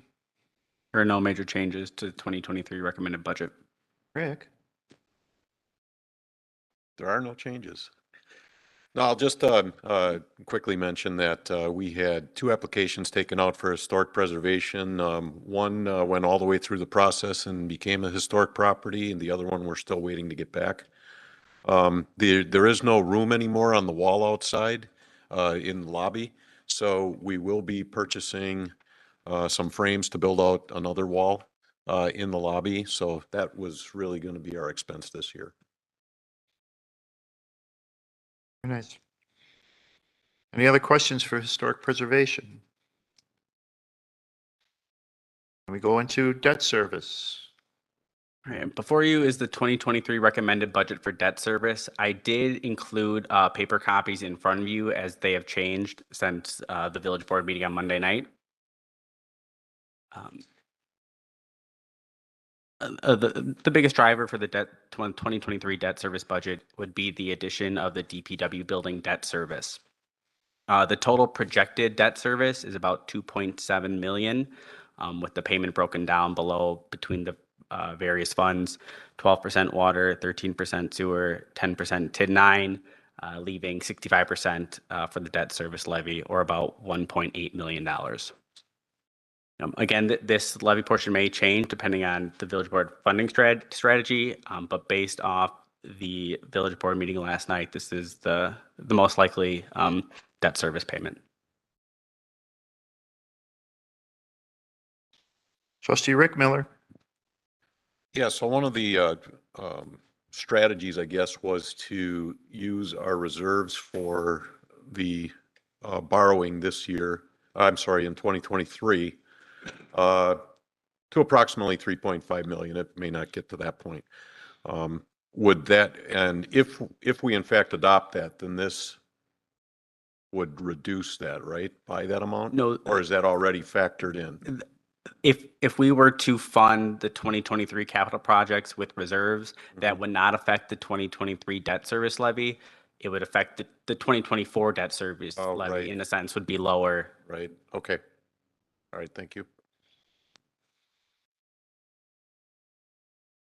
Other questions? Trustee Hudson. What's the reserve fund balance ballpark? At the end of 2021 is 8.6 million At the end of last year? yeah, 8.6 million? correct. Thank you.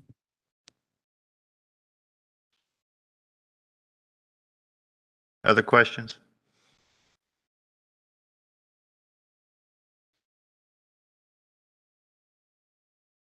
What you're showing on, where's that sheet?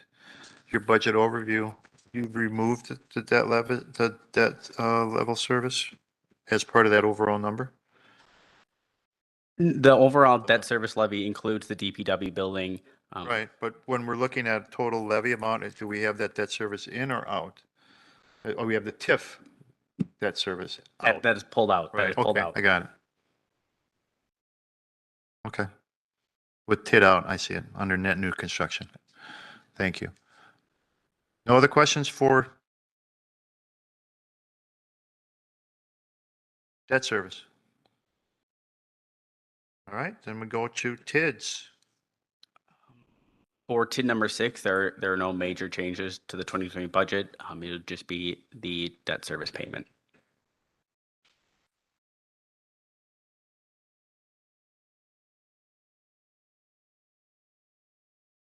Any questions on 6? That's scheduled to close. Boy, I can look that up. I don't remember Okay. off the top of my head here, but Mm-hmm. So 2030. Okay, it wouldn't be before 2030. all right. Okay. 7,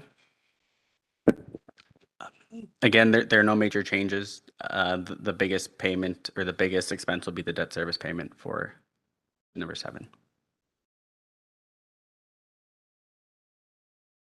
And with the restructuring of what we did to TID 7, is Speaker Corp within their increment payment? Not at this point. That is scheduled to, that provision is scheduled to take effect next year. So that's a conversation we'll have to restart with them sometime this winter. Okay. And Question, trustee Jan Miller. I missed your question. The question is Speaker Corp current with their increment payment? Their plans for development are not quite at what they were supposed to be. Right. And with that, then they would, based on the developers agreement we have with them, then they would have to pay that difference themselves, not from increment from development, but from them, from their company. So They have to make up the difference. So those discussions now need to be instituted with them if they don't come forward with a project that matches what their developers agreement stated. so they would have to start paying next year, 23? Well, they would have to be paying in a different manner. They wouldn't be increment, it wouldn't be being paid from development increment, it would be more from the company itself as part of the fallback of the developers agreement. Trustee Myers, Correct me if I'm wrong, but I think that's around $320,000.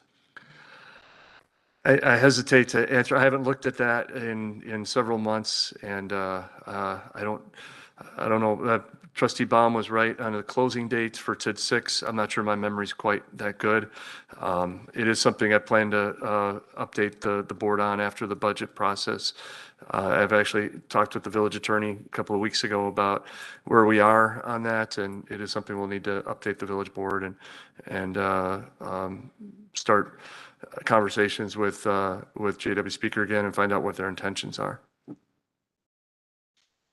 any other questions on TID 7? Okay, TID 8. Again, today, the largest portion of the today budget is the debt service payment and the continuation of projects that were going on in 2022, rolling that over into 2023.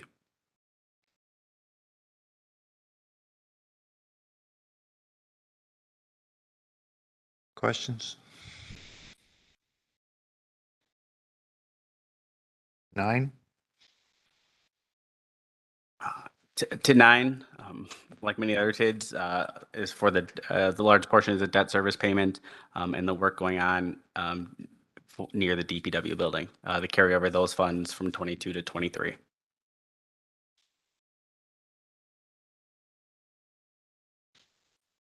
Questions? No questions? Anything else on TIDs? Then we can go to item J, capital budget. I provided a paper copy of the capital project requests in front of you, assuming that the screen might be a little tough to read at times.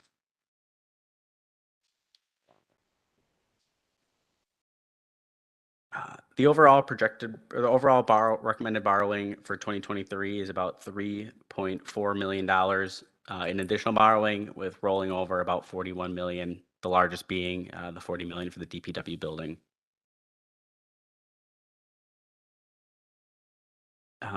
Based on the conversation at a previous committee of the whole meeting, I did move the asphalt paving line into the DPW engineering portion of the capital budget to keep it consistent with the general fund.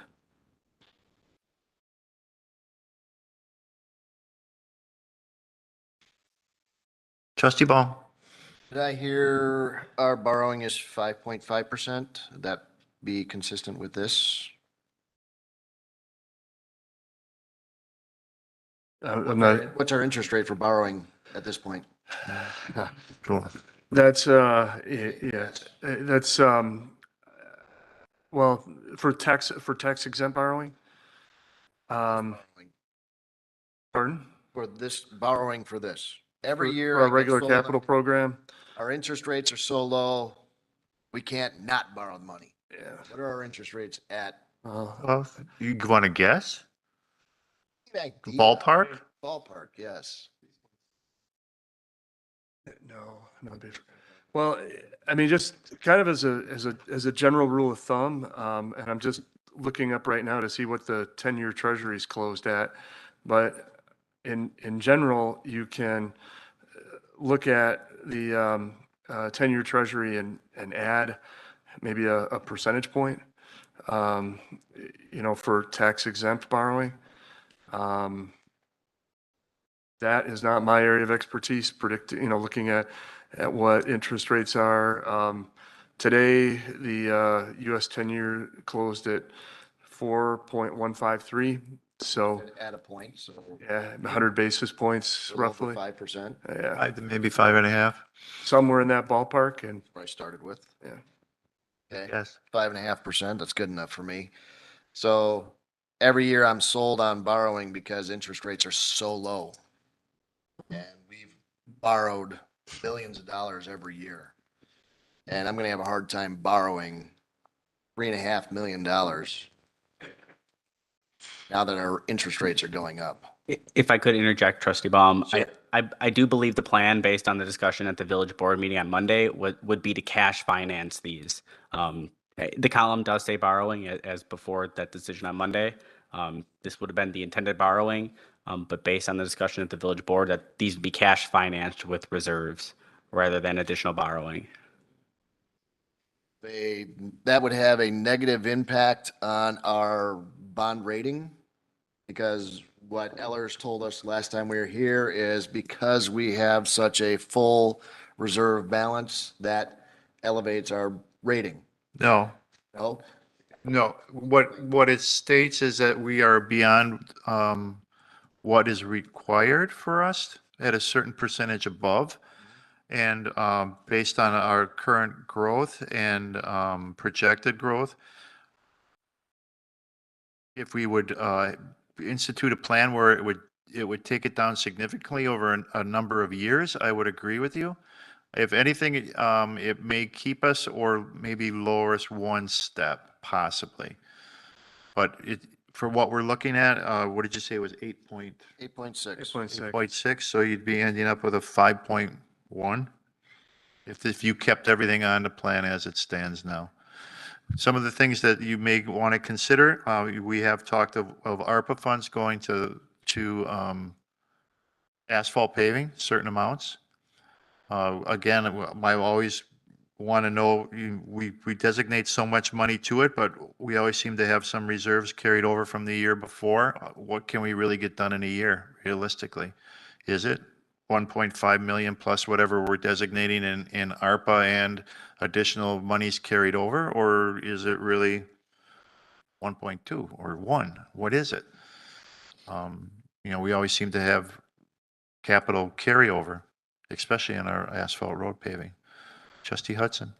Do we have an accounting of the ARPA funds somewhere? Yes, it's not, we're not prepared. We don't have a presentation prepared today for the ARPA funds with what's been allocated, what's been spent, et cetera, but It was part of the first committee of the whole meeting, and it should be the very last page in your packet. so we do have that. So we were given 2.1 million and we've allocated and spent 1.6. Am I understanding these numbers correctly? No, we've been given 2.1 and we spent about 442,000, and we have about 1.6 remaining. How much of that 1.6 is allocated? They've all been allocated to different buckets, including hardware replacement, the COVID pay, Pro Phoenix upgrade at the police and fire station, $500,000 for building improvements, $750,000 for additional street paving projects. It's been allocated to buckets, but not specific projects. You have 750,000. That's sitting, yeah. So it's been allocated, not spent. Correct. I believe that if that money would remain, and the Public Works Director is here, if that would go forward with the next bid package. When roads are repaved, it's usually, we look at how much funding is available and then put bids out during the winter months for those construction projects. And if the 1.5 million and the ARPA money are both still allocated by the village board, then he would look at what's in the 5-year capital plan for specific roads, take that to the Public Works Committee and then for approval, and then put the whole package out to bid in the winter. So right now you got about 2.25 million towards roads. And we normally spend 1.5? Well, we also, I'd be interested to know what the carryover is from last year. Spent that. I'm sure Larry can answer that question. Off the top of his head. You guys always sit in the back of the room. I never understand that you should sit in the front rows. You don't have to walk so far. Just like being at church. You know you're coming. Hey, in. Jeff's in the front. He's ready.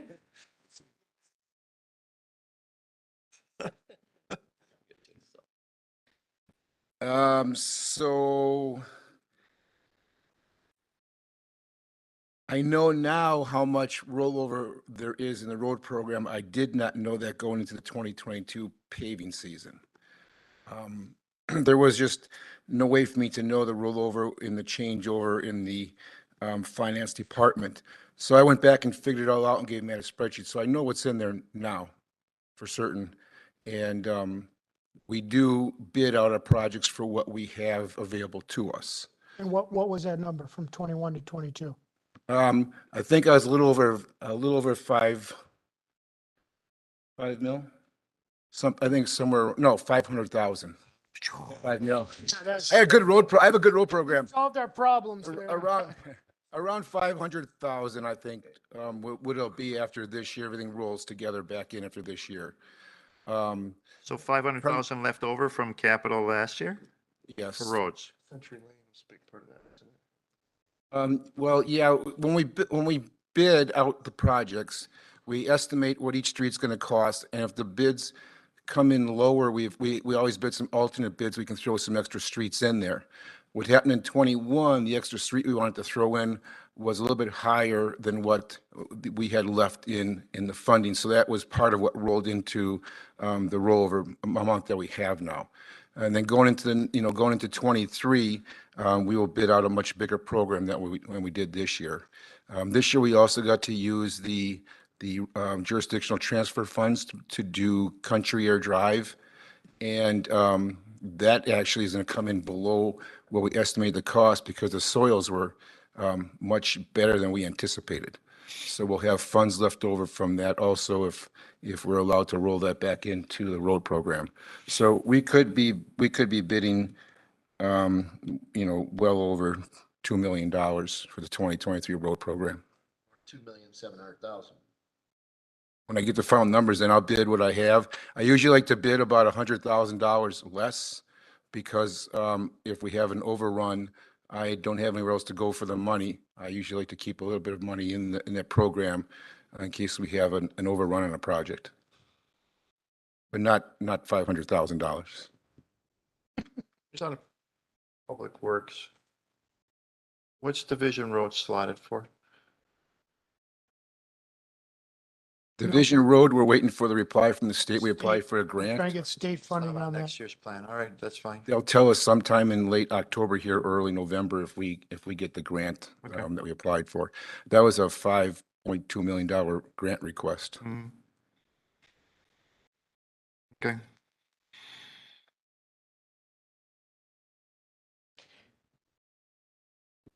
Trustee Chan Miller. So can you pave all those roads? 2 point, what Yeah. million? Yes. Okay. So the question becomes, are you willing to borrow 1.5 million and carry the 1.25 million because you have 750 slotted from ARPA plus 500 left over for roads? So you're willing to borrow the full amount of 1.5 million? I just clarify that, and the plan was to actually use reserves and not borrow from Right, that. okay. If I could make a side note also, if we were not to get the grant for Division Road, if we would do a normal reconstruction that our village would normally do for a road, Division Road would be about a $2 million project. So it would eat up a whole year's budget to do Division Road. The reason it comes in at 5.5 when you apply for the grant, the state inflicts a bunch of extras that they make you do. You put a 10-foot wide You have to follow their design. intermodal sidewalk in. You have to do a lot of different things that they will require, as they did on Holy Hill Road with the sidewalk we had to put on Holy Hill Road to be able to get a grant. Yep, and as they did with Donges Bay back in the day when they were involved as part of that cost sharing, and then decided that now we change our mind. And that all becomes part of the decision of a Division Road of what kind of road you want it to be. You want it to be the road that it is today, or you want it to be the road that it needs to be 20 years from now? Future. Needs to be a 20-year road. It is one of the major north-south thoroughfares within the village on any given day. It carries a heavy load of traffic, which has increased significantly over the 20 years that I've been involved with that road. And it's dangerous, and they need the walkways, whatever you call them. Intermodals? Intermodals. Thank you. All right, so now this, David, should make you feel a little more comfortable that we're not borrowing the 3.447, but it doesn't mean it needs to stay at what it is for coming out of reserves. What is, Steve, you just mentioned the plan is to borrow for that. What is the plan is to take it out of reserves. What are we taking out of reserves? What are we paying for that? Where's the plan? I'm missing the plan for that. So this is what Ehlers presented on Monday night. They were talking about the options that they had gone through. And they reviewed several options to answer the question, what's the best way to use some of the excess reserves that the village has to reduce the debt service costs of the DPW building, and to try to minimize the impact on property tax bills. And the one that they ended up recommending that we went through on Wednesday night or Monday night was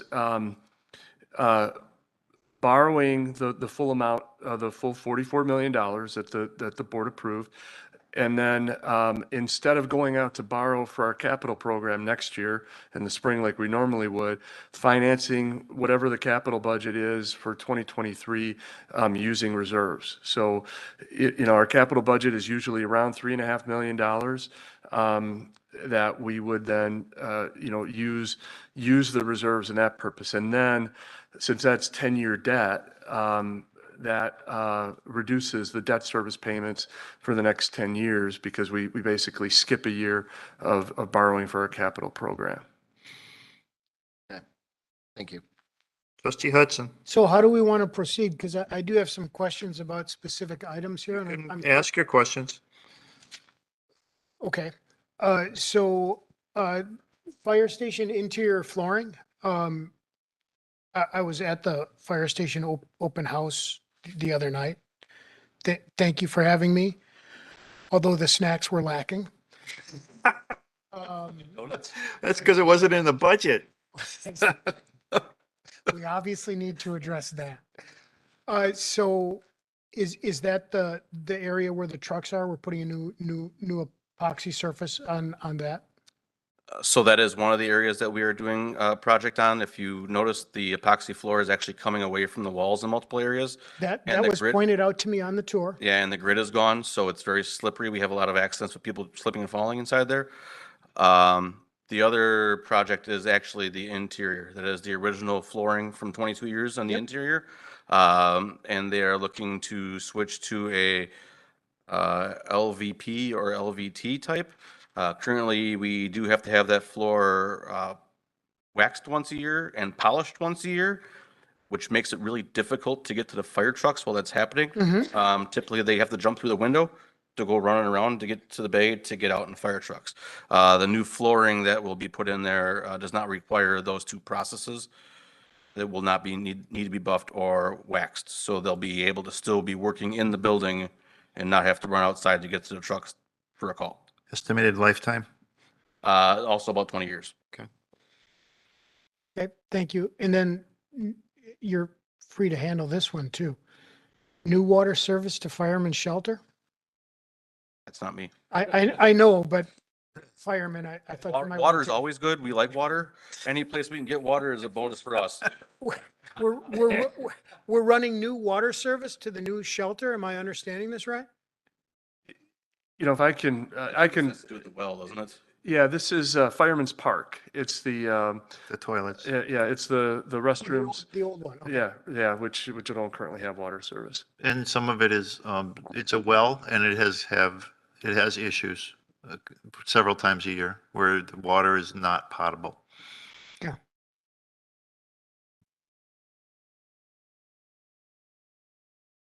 Other questions for John since he's here? Are you part of the abandonment or that comes in the buildings and grounds? Buildings and grounds. Okay.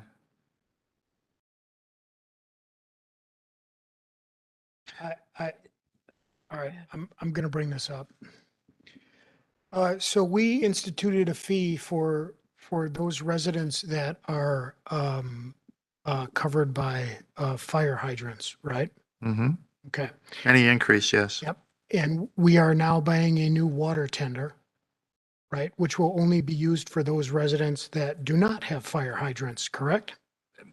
Actually, the fire hydrant fee is not related to the equipment, the trucks, the things that related to the fire department. It's related to the water utility. So it's the cost of the water infrastructure, the hydrants that they connect to put fires out. Yeah, and the only people paying that are those that are served in the hydrant areas, Correct. correct? Okay, They're paying the increase, we're paying the increase right? It's been capped on the property taxes for everybody else. for everybody else, and any increase in that fire hydrant fee is then passed to the water utility users. Then I'll withdraw my question. Thank you. You want to explain I'd still be interested in the water tender though, John. Yeah. Is it, I know you've had For- issues with one of the trucks for a while, and we thought we had replaced the So tanks. up until 5 years ago, we had two water tenders. One was decommissioned in 2016. The one that we currently still have is almost 30 years old, 28 years old, and has begun to leak. And it seems it's getting rusted out. So we are looking at a new one to replace the one that's 30 years old. This is a truck that's used in the area where there are no fire hydrants, that we truck the water out to. And we do have a certain amount of water we have to move per our insurance services office rating. I did find it a little bit ironic after our first budget meeting when I talked about our ISO rating. At the beginning of this week, ISO did contact me, and we are now in the process of redoing our public protection rating. Our first meeting with ISO will be November 2nd. So all of these flow rates and the amount of water that we can move does go into your fire insurance rates for your home and for businesses. You feel it's going to go up or it's going to go down? I believe it's going to hold steady right now. We do have increased staff at the fire department 24 hours a day, but we did decommission the fire station. So that will change a little bit, but I believe it'll hold steady. And does anything that's been extended up into Holy Hill Road fall into that ISO rating for more water in what was used to be unwatered areas? Anything that is within 1 mile of a fire hydrant is now considered a hydranted area. So people who live within that area should see a reduction in their homeowner's insurance. And if they haven't, they should contact their insurance company because our hydranted rating should take effect then if you're within 1 mile. Okay. That's good to know. Thank you.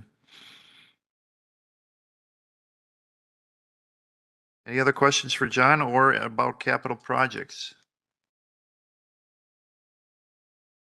Trustee Jan Miller. The first column says borrowing, but really that's what we're going to take out of the reserve. Correct. The second column says rollover. Yeah, so that is the estimated rollover for a variety of capital projects that were budgeted in 2022, but wouldn't be completed. For example, the Tyler Munis project, those funds that were borrowed for the Tyler Munis project in 2022 would be rolled over into 2023 for that project. So this column is all of the projects that began in 2022 but haven't been completed, and those funds would be rolled over into 23 to complete those projects. So it's not a duplicate of the fund. In other words, we're not paying Correct. another 315. Correct. This is money that we already have. I just wanted to illustrate where the rollovers would be for what projects at this time. And these numbers are subject to change as we are not at the end of the year yet. This was our projected rollover. You'll add the 500,000 that Yes. Larry? Yes, I can do that. Hmm. Anything else for John? I have a question about the capital projects. I'm not quite sure if this is in it, but the bathroom at Village Hall and the bathroom at the police station, where are those located again? Those would be in the buildings and grounds general fund budget. Okay, I will wait. I think you're good, John. Thank you. Other questions? Trustee Hudson. I'd like to talk about stump grinders. Okay. Who gets Scott to here talk tonight? about stump grinders? Scott Anderson was not able to be here tonight due to some personal item that he had to take care of. But Matthew and I did talk with him in detail about each one of his projects, and we can try to answer any questions you have. Does the village actually have use for a $100,000 stump grinder? Do we have one now? Would be a good question. Yeah. Does the village have a $100,000 stump grinder now? We do not have a $100,000 stump grinder, but we rent a $100,000 stump grinder on a regular basis. How much does it cost us to rent the $100,000 stump grinder on a regular basis? I do not have that number, but I can work with Superintendent Anderson to get that number for you. I think it would be, Yeah, so has he talked to you? And I think you really want to know what the benefit of having one versus renting one would be, maybe? I understand it's a really cool thing to have, and I'd love to have one too, but Well, I think, and this was his top priority for the items that he had requested in the capital. Actually, the truck was the top priority. The stump grinder was the second. I don't have a problem with it. I just want to make sure it pays for itself. In addition to the leasing costs, and I think what might be more important is that they're able to, if we own it, we can adjust work schedules. We have more flexibility in work schedules. It's when conditions are such where today is a day where we want to stump grind, we have a stump grinder. It's not like today would be a really good day to stump grind. Can we rent one? They have one on hand, and I think it contributes to just efficiency of the operations that they have. How many stumps do we grind a year? Because, we're not planting trees anymore, but still. We're not I just, replacing. I had to take the shot. It was there to take, so I took it. As long as you don't quote the Lorax. I'm sorry about that, Phil.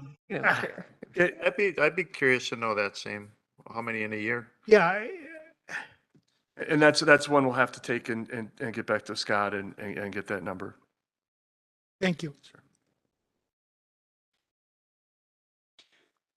Trustee Myers. I think it was 30 last year.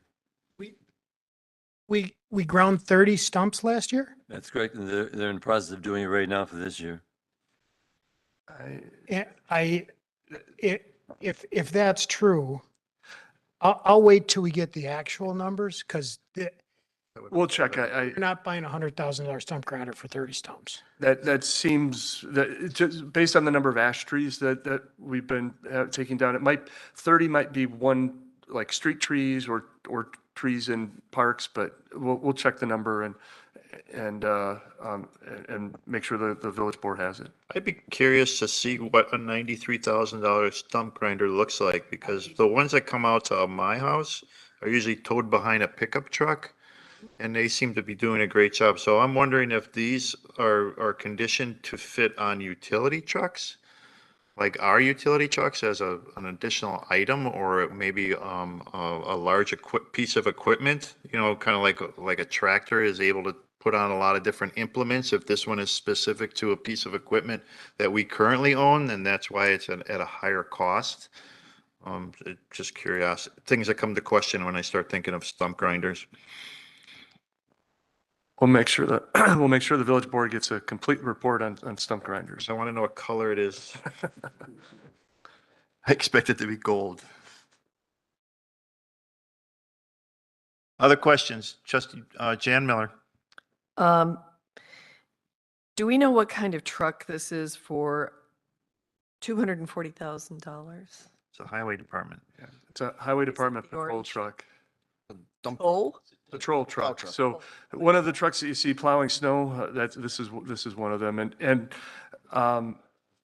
this is an item where the village has done, I think, a really good job for quite a while on maintaining replacement cycles. The trucks, when we're replacing them, I don't know the specific age of the one that's due to replace here, typically 18 to 20 years old. They've had a lot of usage. They've been, used hard.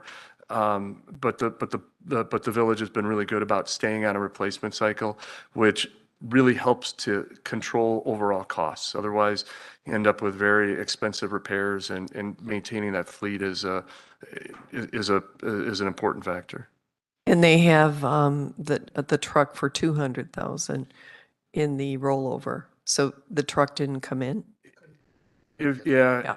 Okay. Yeah, this And- was, there's, right now, you can't get trucks. Yeah. So they rolled that over and would looking to have an agreement in place to get both trucks delivered next year. Okay. And then what is a salt brine insert? Is that for one of those dump trucks with the salter thing behind it? Yeah, that's one of the, that's considered now the best practice in ice control. You'll see what looks like they put stripes on the streets before the storms come in. That's one of the salt brine inserts. And it helps to actually reduce the costs of the snow and ice, because if you get it down before the snow starts coming down, you end up using less salt. You end up having to go around fewer times. So it reduces salt usage and labor costs.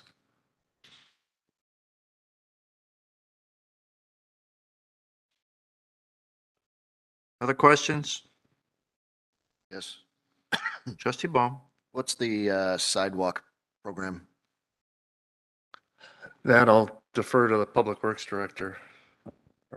Oh, you gotta come forward again.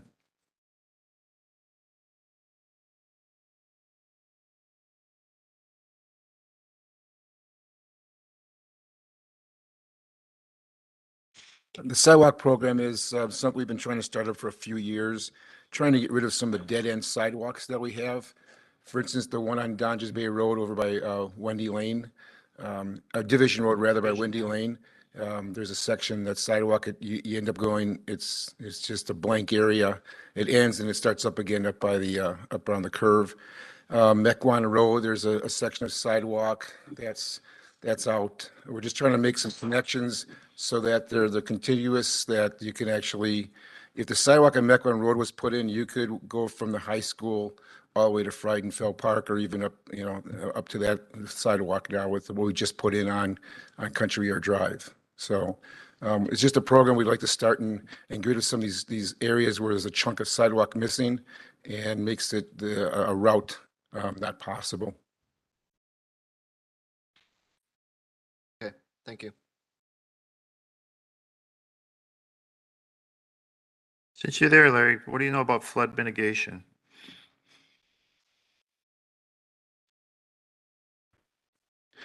So the flood mitigation item, that's a rollover, right? Mm-hmm. There was money we borrowed a few years ago to have available to eliminate some of these drainage issues that come up. One of them was the Main Street area drainage issue. There's areas to the south along the tracks where the storm sewer is actually coming out of the ground. That was kind of put on hold when Saxony Village went up, and then other talks about what's going to happen around that area. But we utilized that to get rid of, to take care of some major storm projects. So in 21, we did Hilltop Drive storm sewer. That came out of there. So we had the funds available to. The ditching up do there that. and all that? Yes, that we put pipe in the ditches and repave part of the road where we crossed it. So we try to utilize it for those projects as they come up, and we have the funds to do that. Okay. It's borrowed money sitting in the bank somewhere. It's carryover. Well, yeah, but it's money, sounds like it's money we borrowed, Borrow money sitting in the bank, it's money we borrowed 3 years ago sitting in the bank. and it's sitting in the bank. So we're paying at the same interest we're cutting. We have it, we had it earmarked, we just haven't had a chance to develop the projects and go and spend it. That's really the main issue. There's places we can spend it, so. Much like Trustee Ball.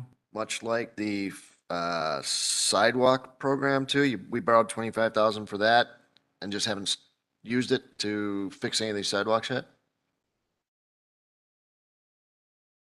I think what we did was we used some sidewalks that we did replace, we incorporated in another project. So we just, and we had $10,000 in the 22 budget, and then $10,000 there is what we had. And really that was to try to do the one on Division Road. And we just never got there to discuss, and we're gonna have to get an easement to put that on, to put that sidewalk into. So it's just a matter of getting the projects on the road. With these bigger projects, what we do is identify them and then hire one of the engineering firms to survey it and design it and lay it out for us and get it done and get a bid out. So if we are simply taking this out of our reserve instead of borrowing for it, the new $45,000, can I not just leave it in our reserve, and if we need it, we use it from the reserve? Instead of allocating it now, because I already got $25,000 carryover Spend the allocated. 25 first. Yeah. So, Is that a motion? Well, So- in essence, that's exactly the way this would work. The money wouldn't move out of reserve. yeah, until it was actually spent. What you'd be authorizing here is spending the money, creating the budget, the opportunity to spend the money. The money doesn't move out of reserves until it's actually used.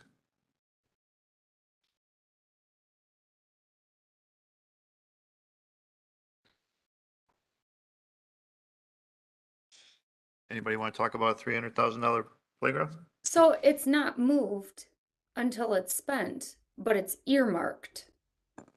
It's designated up to that amount. Correct. So I guess, Trustee Baum, is that what you meant? Remove the earmark, and once it actually comes to fruition and the money is ready to go, then come ask. Well, you got 25,000 already there that can be used. That's not part of the reserve. Yeah, and for me, the whole concept of earmarking what's in our reserve account is a new concept, and I wouldn't call it earmarking. You're providing expenditure authority. So, I mean, typically, staff doesn't work on things that are projects, capital projects that aren't authorized by the board. This is what you're saying the plan is and what you want staff to work on and to spend money on. In order to spend the money, it has to go through, if it's over $7,500, it has to go through a committee or the village board to approve the contracts. Yeah. But what the capital budget does is kind of say, this is what our plan is. for what we want to do going forward. So I would say if your plan is you want to, you want to have the engineering department work on those gaps and try to get those sidewalks connected, and you would like them to spend about $45,000 in it, then I would approve the budget at 45,000. If you think 25,000 that's already been budgeted is enough, then you don't need to add the 45,000. I think. I will go ahead and make it as a motion to remove the $45,000 for sidewalk program. Second. Motion made and seconded. Discussion. Question. Yes. The gaps that we have now, Larry, and I'm not going to hold you to it, but what do you feel with the couple that you mentioned? What is that value to get those closed up? I think the unknown is your right of way. Well, I have the plans drawn up for the Division Road sidewalk already. We have that surveyed and we actually have plans. I really, that's gonna probably be around $35,000 to $40,000 to pave that with asphalt. What I'm gonna try to do is just get easements, and easements aren't that expensive. Okay. We might have, $2,000 or $3,000 in easements. So to go from Wendy Lane to the dentist office is $35,000? And with easements, I'm gonna say it's at least gonna be $40,000. It's, you're not just pushing dirt and laying down asphalt. There's a ditch, a pretty significant ditch on that one side that would have to be filled, and then you'd have to have drainage pipe in there, also to offset the water that would come on that side of the road. Not anything that we haven't done already, because if you look at some of the other homes in that area, we've done that. I mean, Right. prior up to that point. What else do we have slated for sidewalk completion? Well, the Mequon Road, he said. I would look at getting the design done in Mequon Road. Just the engineering is gonna cost, $3,000 to $5,000 to get it surveyed and laid out and get plans done. There's also a piece, I believe, on, I think it's Maple at the north end. I think there's a piece of sidewalk there that Trustee Kaminsky has pointed out. We're just trying to connect some of these dead ends that are spotted around. We do have a sidewalk, overall sidewalk plan that we developed showing all the existing walks, and on there we can identify where the gaps are too. I just don't have them all in my head. What about are there outstanding development sidewalks that have not been put in? My recollection, One from, Saki Road and Mequon Road, I thought there were supposed to be sidewalks. They asked us to delay that until they built out that area, which is now built out. I don't know. At one point, we kept demanding through Plan Commission that you have to agree to put in a sidewalk at Okay. some point. As we All those did on sidewalks Oak done? Lane. so Prairie Glen 2 is required to put a sidewalk in up to Mequon Road from Prairie Glen 2, which is on the west side of Wasaki Road, south of Mequon. That sidewalk is in. The one from Renwood is installed, just being finished right now in Country Air. So that'll go that extended from the Miller property where the DOT ended their sidewalk, all the way up into Friedenfeld Park. From the So corner? that's done. Renwood 2 does have in their agreement, there's a time frame on it, but they'd have to put in, and they gave us funds instead in their agreement. I believe I asked for $50,000, seems like a number in my head, which is in their developer's agreement for future sidewalk in front of their site on Freistadt Road. Those are the only ones that I'm aware of that were out there. That were out. So we caught up to the ones that were hanging, and then this other future one on Freistadt Road is whenever sidewalk is installed on Freistadt Road, we would utilize that money. But I guess a question would be, when we're looking at Division Road and the replacement of Division Road, where does that start? Does that start down on Revere and then go to Mequon, or would it go all the way to County Line and then to Mequon? If No. a redo of The Division Road. grant money would go from Revere to Mequon Road. Okay. And then I just can't remember if it was Concord or Revere, so I don't remember which one, but one of those two roads. And then anything south of that would be on the village.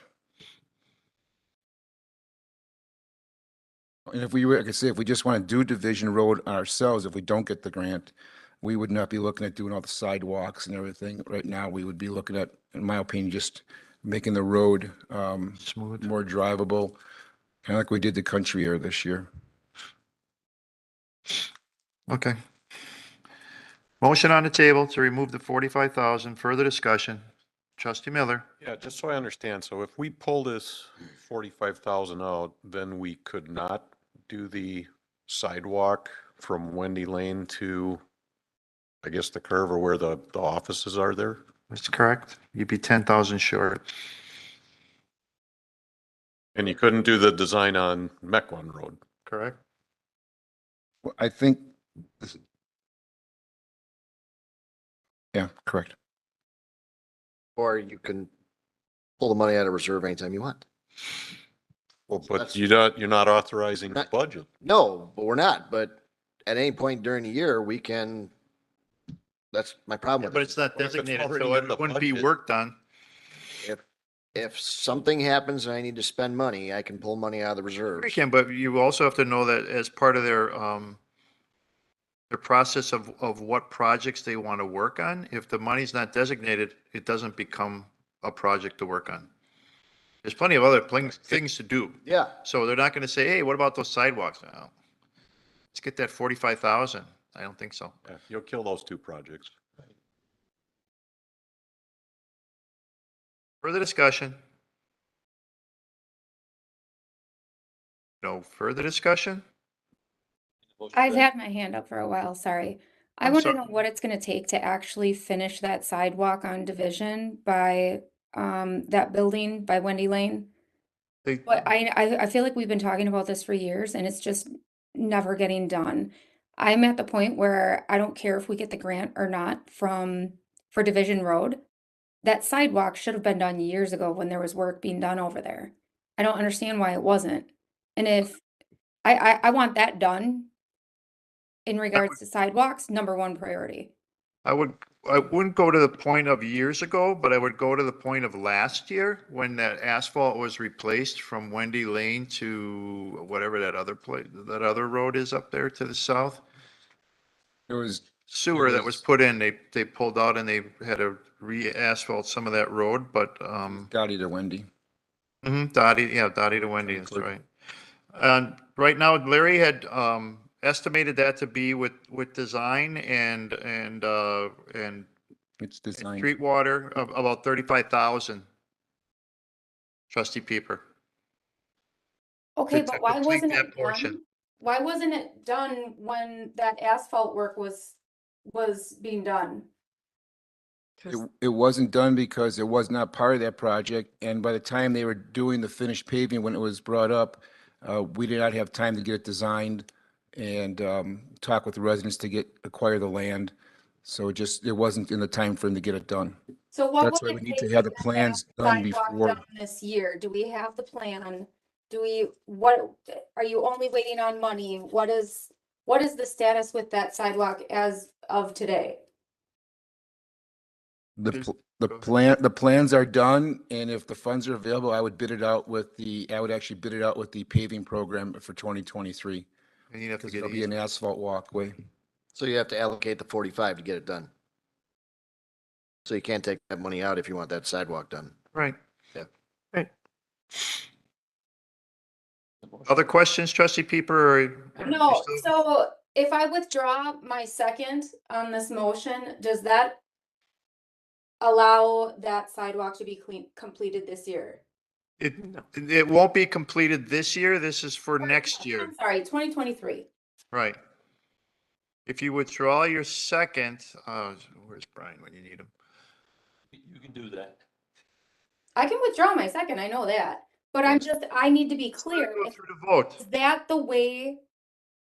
Is it, I'm trying to figure out if we remove that money, then that sidewalk is gonna be delayed. Yes. Yes. Okay, But- then I withdraw my second. I don't want that money removed. Why don't we just let it go to a vote? The consensus seems to be that everybody wants this done and they won't vote for it anyway. Okay, well, I can't see your faces because all I've been looking at is the screen here, so. Okay. Further discussion, trustee Hudson. So this is going to connect the sidewalk that dead ends on Dottie Yes. with where it picks back up around the curve where everybody almost gets killed because there's no sidewalk there. Yes. If you're walking there, yes. Yes, right by the, Yep. the orthodontist. And it fills in the ditch. That's between Dottie and Wendy Lane. Which are about 3 homes, I think, in there, 3, maybe 4.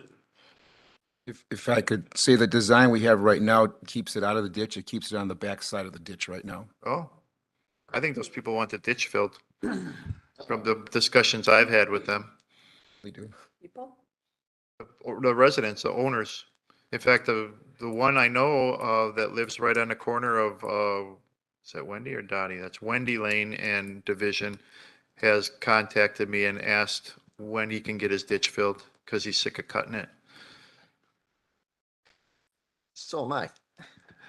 Yeah, but you live way out. He sees it filled on either side of his property and wonders, when's mine? When are you gonna do the area in front of mine? Because then it would look the same all the way across. If we put the sidewalk into that yard, you're taking more of that yard away than you would if you would fill the ditch and then Right. structure the sidewalk. I would personally rather see that ditch filled so that it matches everything else. But where does the water go? Or is the? It's piped, there's a pipe. Oh, okay.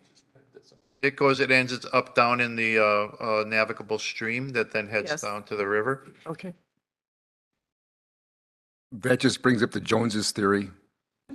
I think we all know what the Joneses are. I have a I don't know, lot of, you I have a still lot have of to re- talk to him about easements, so plans could change. Right now, we're discussing the need or not need to have the 45,000 and the 25,000, which is a total then of 70 for sidewalk completions. Further discussion on the motion.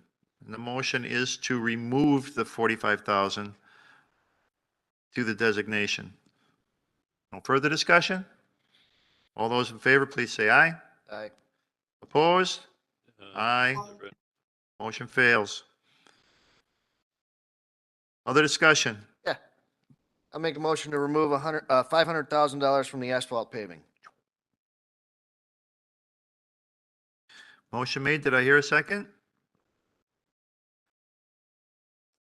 Motion made. Do I hear a second? I'll second. Motion made and seconded. Discussion. Trustee Baum. Reason. Reason? I just found out that we have $725,000 over here. We got $500,000 over here. We're doing what do we decide, You have $2.7 million worth of paving now? Annually, we don't do that much. got, That would take next year to $2.25 million. you have 750 designated to street paving in ARPA. You Yeah. have, 1.5 here. what, plus your 500,000, that is a carryover from last year. So between the 750 and 500, you got 1.25 plus your 150 gives you 2.75 total. So you're looking to take 500,000. 500,000 for a total of 2.2. Right. Okay. Further discussion on that motion? No further, trustee Rick Miller. I mean, I can't let this go without any discussion. So Larry's up there right now. Obviously, there's always a need for roads. It's probably one of the highest things that we get calls about is our road conditions. So Larry, 2.75 million.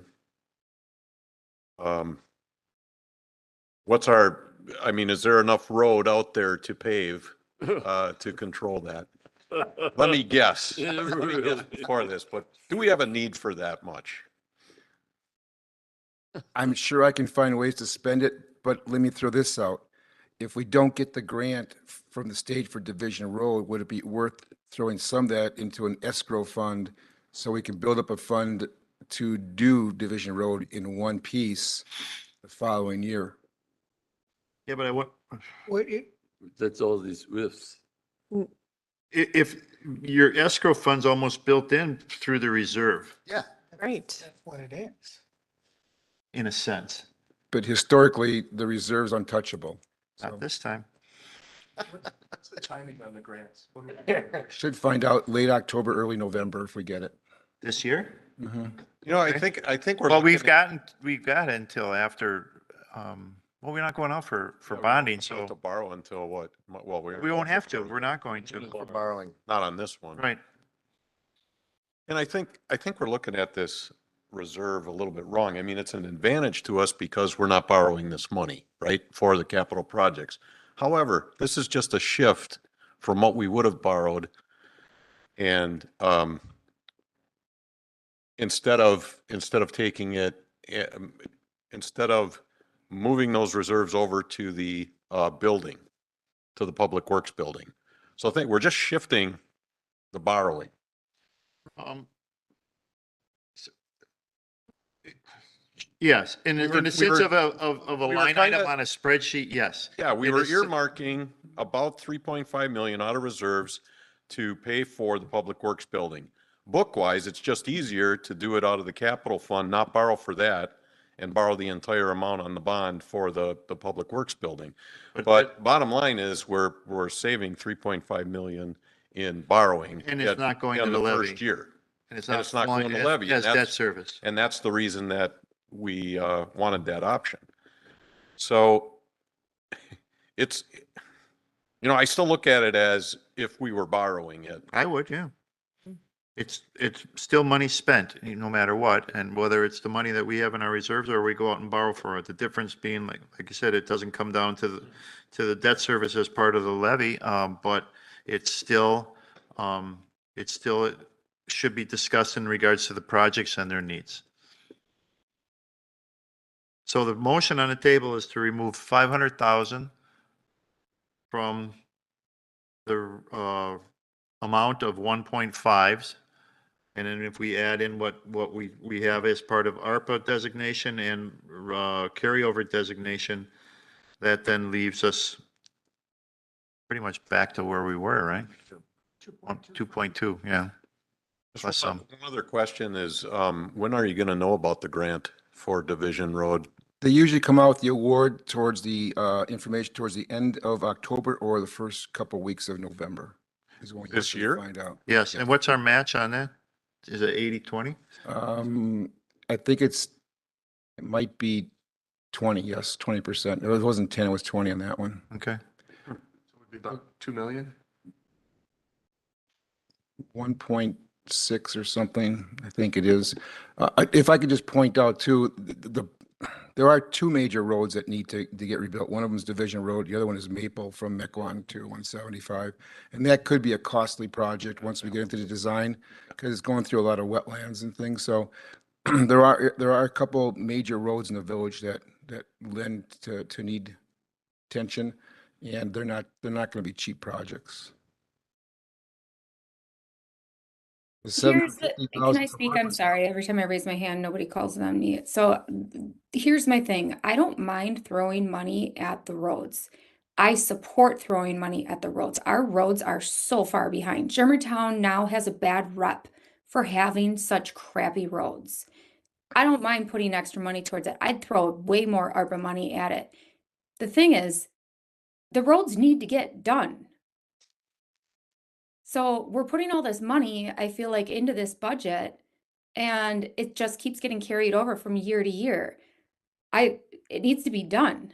These projects need to be completed. It needs to get moving. And I know there's some very real answers as to why they haven't been done, but I want to see more results. What I'd like to see is what we borrowed for in the previous year used up in that year and not carried over. So to take another 500,000 out of our reserves for the sake of covering last year's overs, I don't agree with it. Use up what we've borrowed. I don't like to carry over borrowed money because we're already paying the percentage on that. It's always already carried on the tax levy. And why should we carry it? It should be used within the year it's designated. And the That's more, what I was trying to say. You're just saying it a lot more eloquently. Thank you. oh.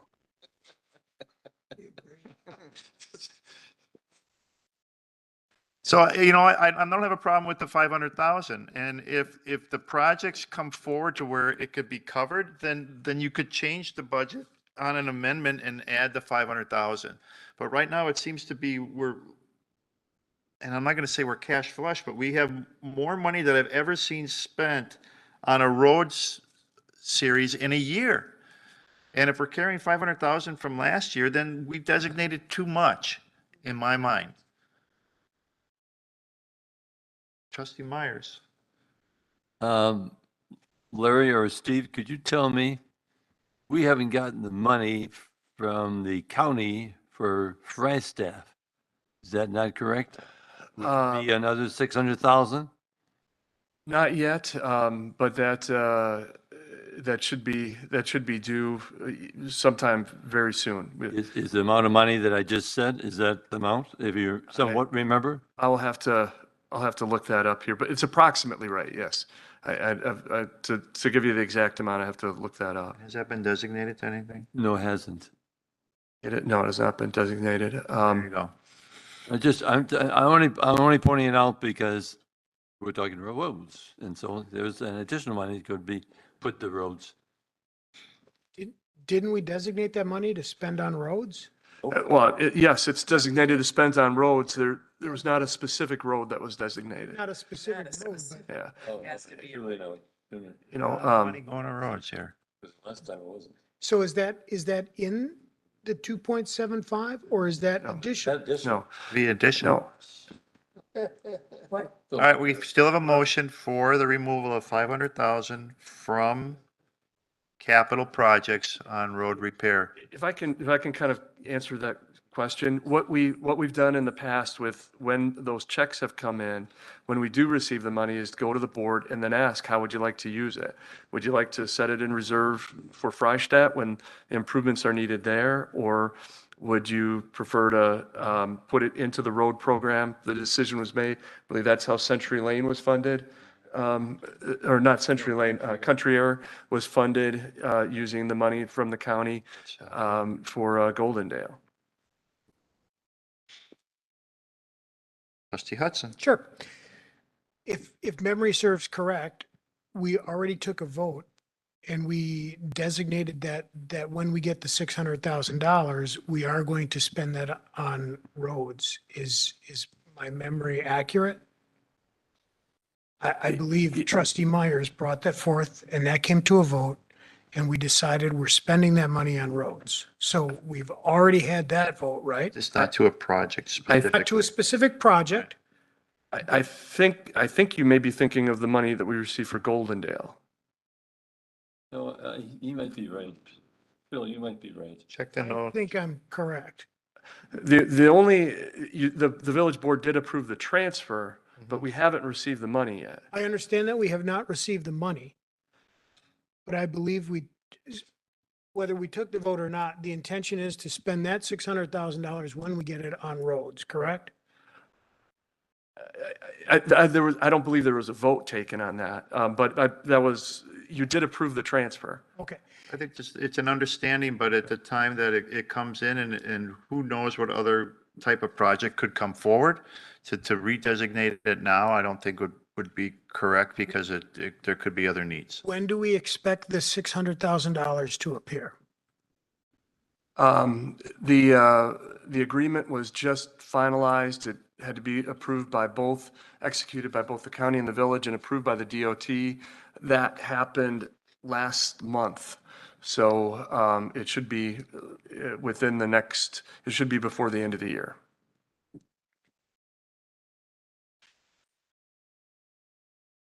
So we could end up, even if we take the $500,000 out, we could end up with roads funds of $2.8 million for this village for fiscal year 23. It's possible. I mean, you can set the amount that you want to spend on roads. And then you can determine the financing. How much of it do you want to take from reserves? How much do you want to bond for? Well, I don't want to take anything. I don't want to borrow a dime if we have 2.8 or potentially $3.3 million. Yeah, you could spend up to $3 million on roads if you'd like. We never have. How, Larry, seriously, how much money can we actually spend on roads and get done in 1 year? Larry, I think more than the 1.5. I've never done 2 million here, but I think we have the roads, not every year, but for a 1 year push, we could do the 2 million. so we have the capacity to get 2 million done. Do we have the capacity to get 2.75 million done? I think at that point, with that volume of money, I'd rather see it going from residential streets. I'd like to look at getting Maple Road done from Mequon South, which is going to be a costly project. If we have that kind of money, I'd rather start nailing a big dollar road than, quite honestly, our Payzer rating on roads, our average Payzer rating is probably close to 5.75, 5.8 after this year's roads. So, which means that 50% or better of our roads have a Payzer rating of 5 or better. All right, and Deanna, could you please read back the motion if you'd be so kind? I'd be happy to. Microphone. Motion, oh, sorry. Thank you. Motion by Baum, second by Jan Miller to remove 500,000 from the asphalt paving capital budget. And then President Walter had said that would leave 2.2 million. Thank you. Further discussion, trustee Jan Miller. It seems to me that we have plenty in the budget for paving. If Maple Road, Larry, if Maple Road is such a big project, is that something that you might want to go to, go for a grant, like the Division Road to Wisconsin DOT? If you could turn on your microphone, please, for an answer. I'd have to investigate if Mequon Road falls into the parameters that they give Maple. grant. Maple Road falls into the parameters. Division Road fell into the parameters that they set for the grant money they have put aside. It's considered one of the more of a major arterial road for Germantown because it connects Mequon Road and County Line Road. And they see the traffic and in their drawings of what are critical roads, Division Road fell into that category. Right. I don't know. We didn't investigate Maple. I don't know if that falls into that category. I'd have to look into that. Okay. I'd like to see that done. I'd like to make an amendment to the motion. Go ahead. Hold on to your seat. Sure, go ahead. I'd like to use the $500,000 to fund fire police positions.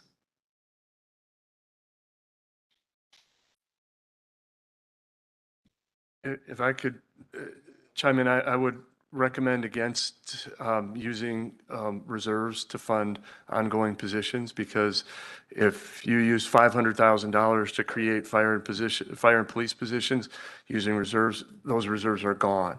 And next year, how do we pay for the fire and police positions? How are we ever going to pay for fire and police? So we have to start. ARPA wasn't a fit, right? So, For the same reason. Correct. so, I think it's, That's your motion to amend? yes. Do we have a second? Go for it. Jan, can you go One for last it? time, we have a motion to amend to take the 500,000 and add it, apply it to 3 firefighters the, for 95 each. possible positions in the That'd be- police and fire department. That'd be Do we 290. have a second? Trustee Myers, no discussion, No, please. just change it to 290. Trustee Myers, no discussion, please. Speaker too. Oh, I'm sorry. Thank you. Sorry, as, We have a motion, I'm looking for a second. right, We have a second. Motion fails for lack of a second. Back to the motion as stated. Further discussion? No further discussion? All those in favor, please say aye. Aye. Opposed? None opposed, motion carries. Other items?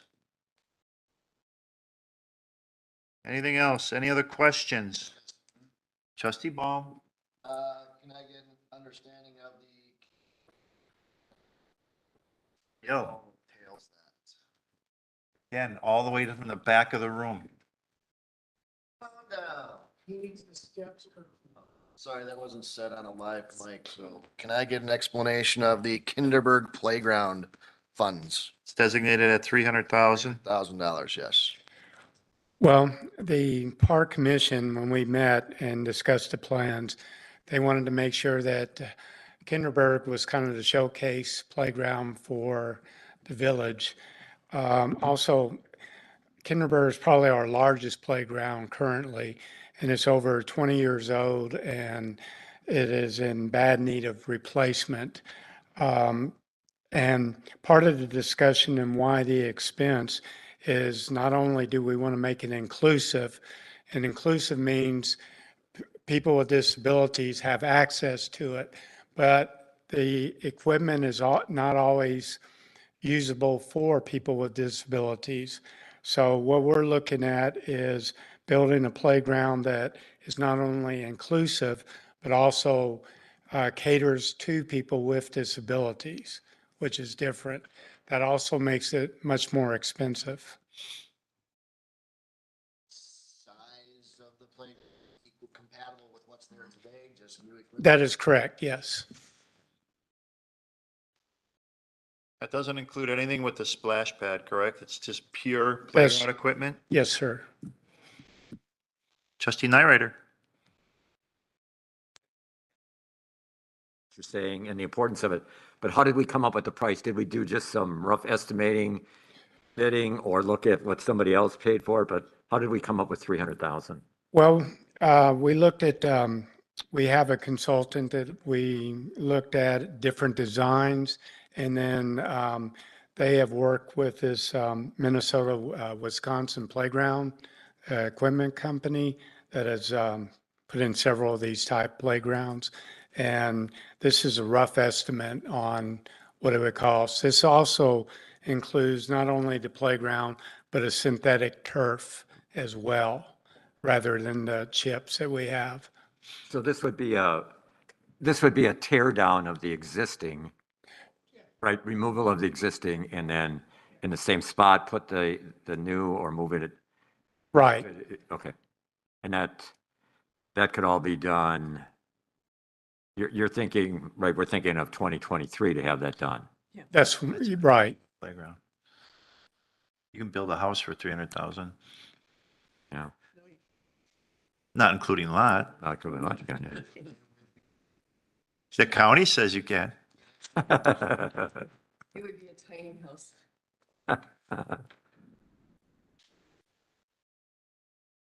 All right, any other questions for the playground? Thank you, Gil. Anything else? Capital, Trustee Baum.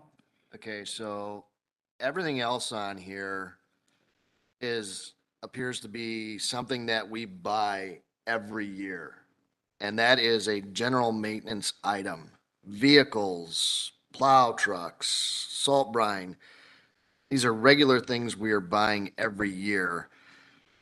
I am not seeing anything that I would be willing to try and remove any more of. So I won't make any more motions to remove anything else.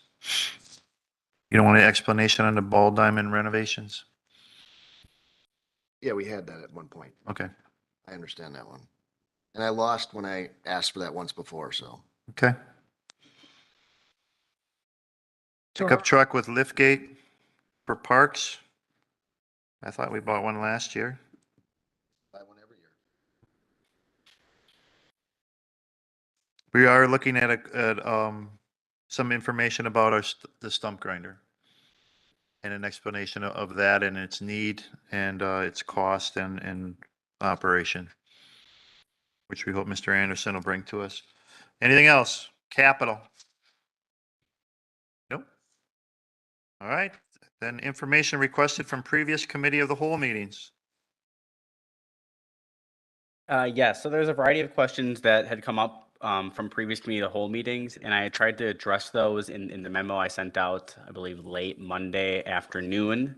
If there were any follow-up questions to that, I'd be happy to give it my best shot to answer them.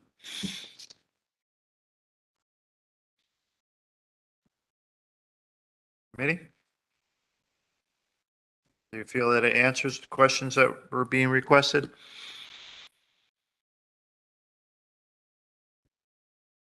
Trustee Jan Miller. I guess I'm starting from the back, but that's where I'm starting.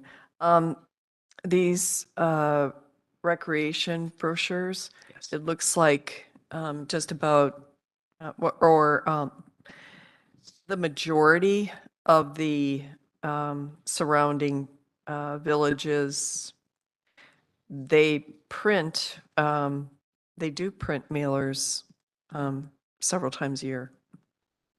So, didn't we try to move that out? Can we put that back in? I don't think we moved it out. We reduced it. And just, I think 3 of the 6 print and mail. West Bend, Menominee Falls, Hartford, print and mail. Slinger, Cedarburg, and Jackson print and have some on hand, but do not mail them. Print some and have them available like at Village Hall or the library or senior center. Right. I would recommend that we do keep it the same and then alert people that you're going to do a change, but just to change right away. It's kind of like the recycling center. We've given them over 6 months. People, I mean, the residents. So, and that is a parking lot item for $16,000. So it would, to add that back would cost $16,000. We're Is that not, what you're asking, or you're saying to keep it as it was already decided to be? no, make it as the original budget with 3 prints. I don't know what the total was. 24,000? No? yeah, it 16? would add 16 back in. Yes. 16, adding 16 back in. But Yes. are we talking about this now or I- are we doing parking lot now? Do we, Unless there are any other follow-up questions to the memo I sent out Monday, we can move on to. All right, that's okay. And then we can go to L as part of what your request is, Trustee Miller. okay, save it for L? Yes. Do you have a question in regards to any of the answers provided from information that was requested? I asked Matt if he would provide more legislative and legal services expenses for the past 5 years. So it looks exactly like we're seeing on the front. The police actuals in police budget, fire actual fire budget from 2017. So he provided that. Thank you very much. You're welcome. But could we share that with the team, trustees? That is something the board would like to see. I can certainly provide that. That wasn't the direction I was given from the previous committee of the whole meetings. But if the village board would like to see 5 years of legislative expense and legal services, I can certainly provide that. Well, we had been seeing the legal go up and down, up and down. It kind of didn't make any sense, so. Then the final, then what was the 2023 budget number that you put in there for the legal services, 4,100, Matt? I can double check, but I'm confident it remained flat at 60,000. Okay. Yes, it did.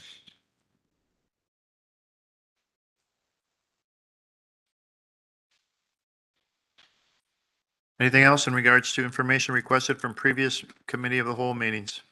Yes. Trustee Baum.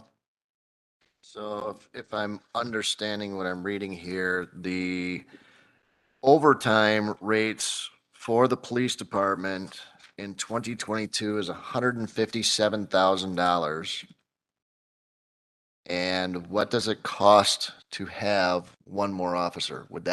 Does your overtime cover an officer? You have to go up. Have to go.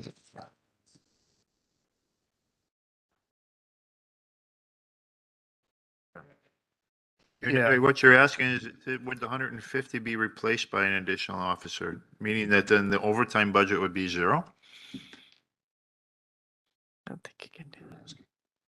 Still gonna have. There you go. You got a stronger finger. Oh, it's working now. There's a trigger finger. Yeah. Give him a gun. So I can't remember what we came up with one officer with benefits. It was not as high as 157 though, but I'm still gonna have that overtime budget I need to work with as well. So I think, and again, potentially faulty memory, I thought officer with benefits was 110,000 was what we determined the expense on one officer is. That was a good ballpark, is about 115, if memory serves. So would it be possible to do something like hire one officer or 2.5 officers for 110 and then shrink the overtime budget down to the difference between the two, which would be $47,000? Thereby the net would be the same, but you would actually gain an officer or 2.5 officers. Yeah, and I'd still think that we would blow past that overtime budget just for the fact of staffing. You have additional officers now that are going to be off that need to be staffed. We have the minimum staffing requirements regardless. And remember, this year we were down for the most part of the year, 4 officers minimum. To injury? So It's just trying to replace retirements from previous year. It just took us that long. So Matthew, what is the actual through, please? What month? For the police department That's expenses. that's the That's entire. 2022. Yeah. So is that? So far to date, we've spent $157,000 On overtime? Yeah. Correct. year to date. 2022, yeah. Yeah. And is that, Correct. what date is that year to, please? It was pulled as of sometime last week. I don't know the specific date, but as of last week. Yeah, payroll. We could say end of September and be fairly safe. So Yes. 9 Yes. months. Yes. Payrolls are up to date.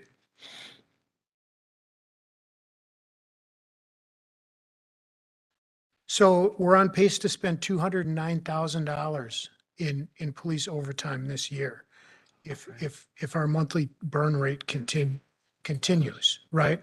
Correct. So the question really is could we hire one officer at 110 or 2.5s at 55,000? And then use the difference between the two, which is approximately $100,000, and spend only $100,000 in overtime for next year? That's the question. Which is only 10,000 more than you're asking for. Which is the same amount that we're spending this year. Thank you for helping me with that. I greatly appreciate it. Sometimes I get lucky with math. Yeah, I mean, it's hard to predict, but once we're back up to full staffing, that's going to impact overtime substantially. And we should be back up to full staffing by the beginning of, well, I take that back.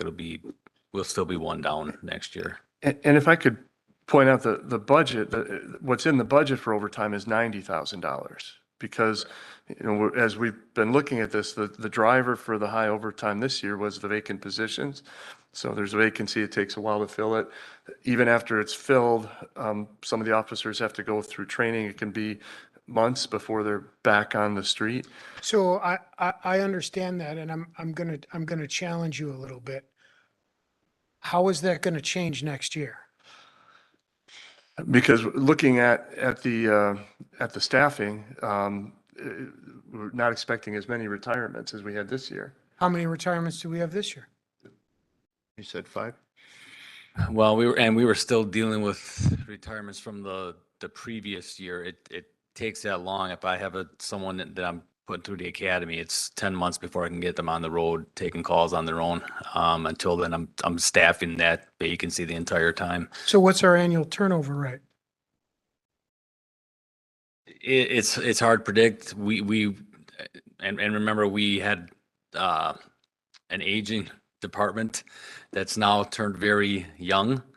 But I do anticipate at least a couple more retirements next year. So One that has announced, and a couple more retirements next year. But not as many as we've had the past few years. we, in addition to the retirements, we had an officer that went to the county. Last year was a bit of an anomaly as far as shortages and personnel that we were trying to staff. Okay. Thank you. Trustee Jan Miller. So, Chief Snow, would it help if you had one extra police officer? Absolutely. Would it be more help if you had two? Yes, it would. One, two. I like this. Okay, we're thinking down the same. So to Trustee Hudson's point, I think what he's trying to do, I don't get all your math, Phil, but is if you reduce the overtime, do you have any police candidates that wouldn't have to go through that training? Or does everybody have to go through it? No, if No matter of we of just your experience. hired 3 laterals that will probably get on the road within 4 months of their hire date, because they don't have to go through the same process and they don't have to go through the academy. And moving forward, we're getting more lateral applicants. So that is a faster process. It's not predictable on how it's going to, it could be very likely that we have a bunch of applicants that wouldn't need the academy. Hard to predict. There's just a huge demand for everybody out there right now. Everybody's hiring at the same rate that we are. All right, well, do you think you could get like lateral candidates rather than the 10-month, I don't know what you call those other candidates? The Recruits? applicants we have right now, we do have several lateral candidates in that application process right now. I think 2 of them are from Milwaukee and one's from Brookfield. So they are certainly out there. Okay. So how can, if we turn the overtime into at least one officer, wouldn't that help? I think what he's saying is it's not direct correlation. That what he has for overtime based on candidates he has, possible retirements, and just coverage of vacation, he's still going to have probably over 150,000 in overtime. Yeah, I'm still going to have a substantial amount of overtime going into next year. So, and I think it would be great if it was a 1-to-1 correlation, but it never really seems to be. It's just wrong. But if you wanted to make a motion in some degree, I mean, you're free to do that. As far as down the path that you were going of additional officers through your line of questioning, but perhaps the answers provided has changed your willing to do that. Trustee Pieper. Is she on mute? Yeah, I sure was. I was telling my kids to brush their teeth and floss. They're in bed. Can we put this on the public safety committee meeting agenda, please? I'd like to address the overtime from a more in-depth standpoint and see exactly where it's coming from. So you're asking this to be put on public safety? I am not chair. I cannot do that. And this is the easiest way to do it rather than fill out a form and have somebody else sign it. Trustee Myers? I don't have any problems. I'm sorry? Your mic, yeah. You know, before I had it on. I don't have any problem with what she's suggesting, excuse me. So she would like it to be a point of discussion at your next public safety meeting. Yes, Duly noted. I just feel like that's an appropriate committee to start the conversation and just really look and see exactly where the overtime's coming from and how we can help the chief lower it. Okay. Some of that's also part of your monthly report though, correct, Chief? The overtime? Yeah. That is not provided anymore. Oh. It had been in the Used to past. be when I don't was think- chair. Yes, it was.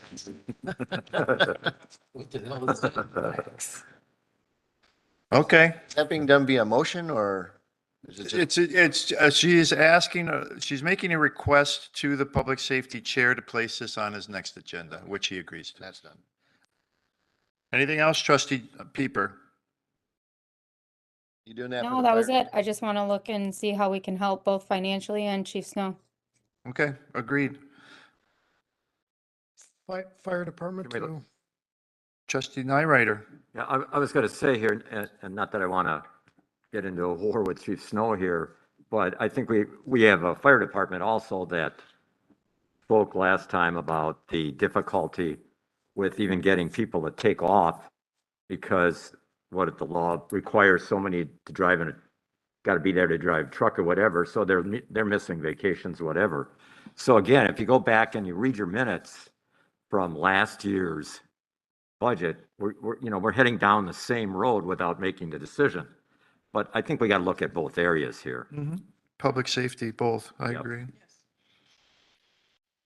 John, do you list your overtime on your monthly report? Not anymore, huh? Man. Okay, It's Heads that new up to both of you, Pro-Phoenix. because those questions are going to be coming at the next Public Safety Committee meeting. okay. Anything else in regards to item K? And I don't mean to interrupt. Paul and Winters does supply something to us monthly that it would be easy enough to bring to the public safety. It would be easy to put it right in the agenda packet. Sure.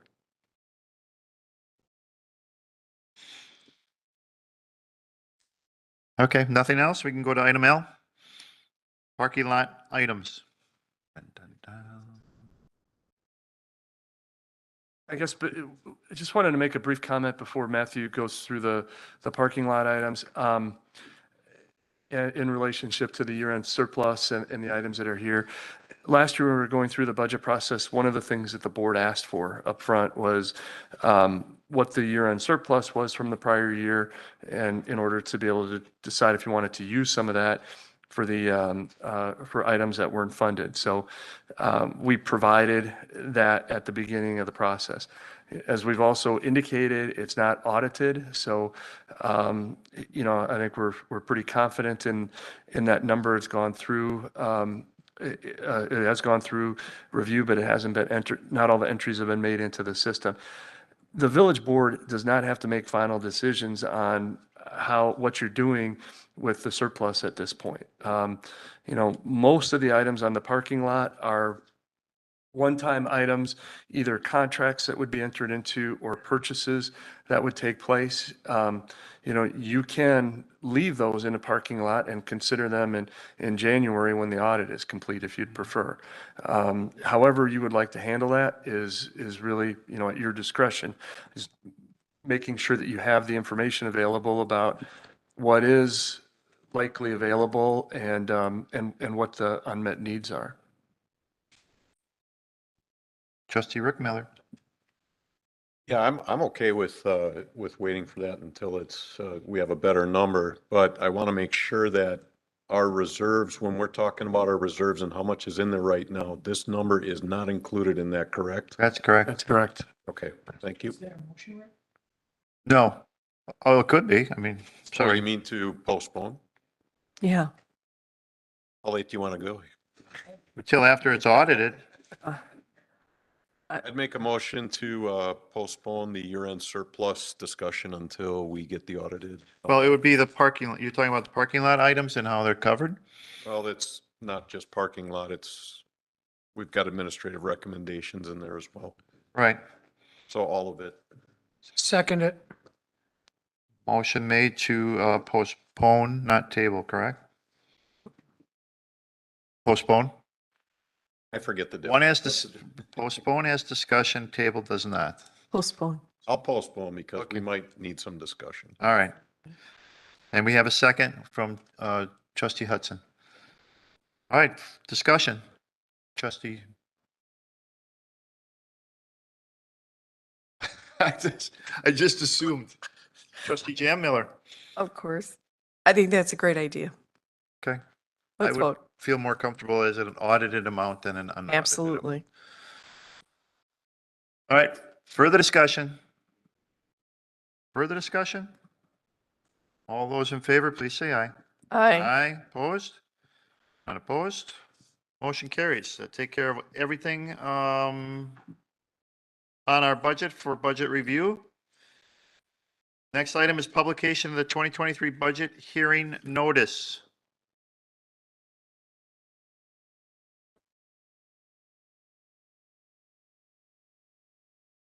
So normally, there's a motion to send this onto publication and prepare for the public hearing. The public hearing to be held the third Monday in November. I think that's November 21st. But this kind of publication requires a 15-day notice in the paper. So we have to plan well in advance. So this would be authority for us to go ahead and send that to the paper for publication. But you technically have till November 6th to do that?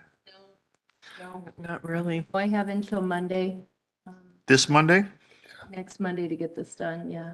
Monday, October 24th. Because of the size of the ad, they require a longer lead time.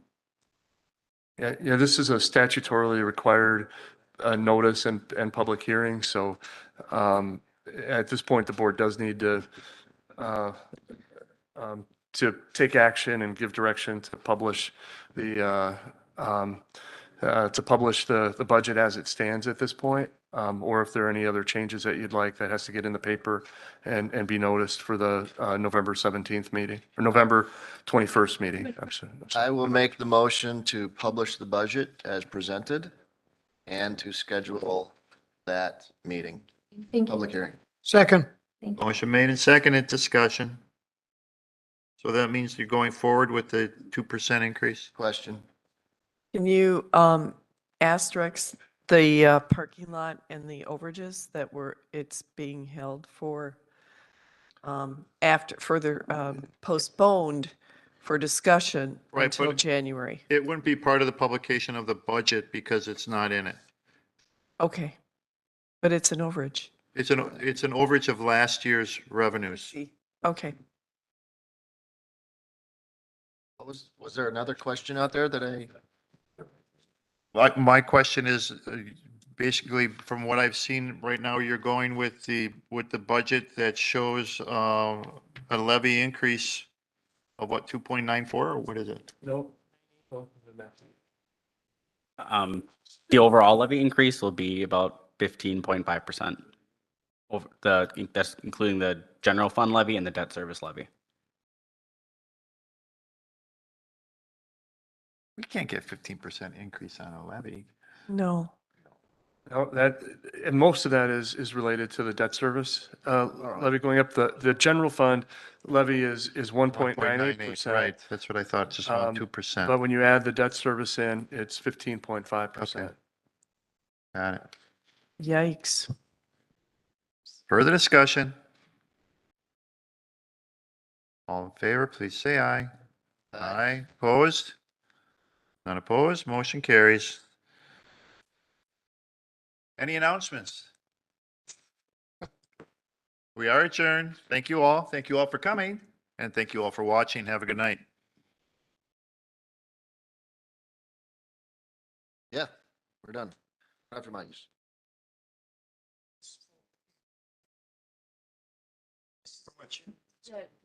No. See the paper by Monday, I'm sorry.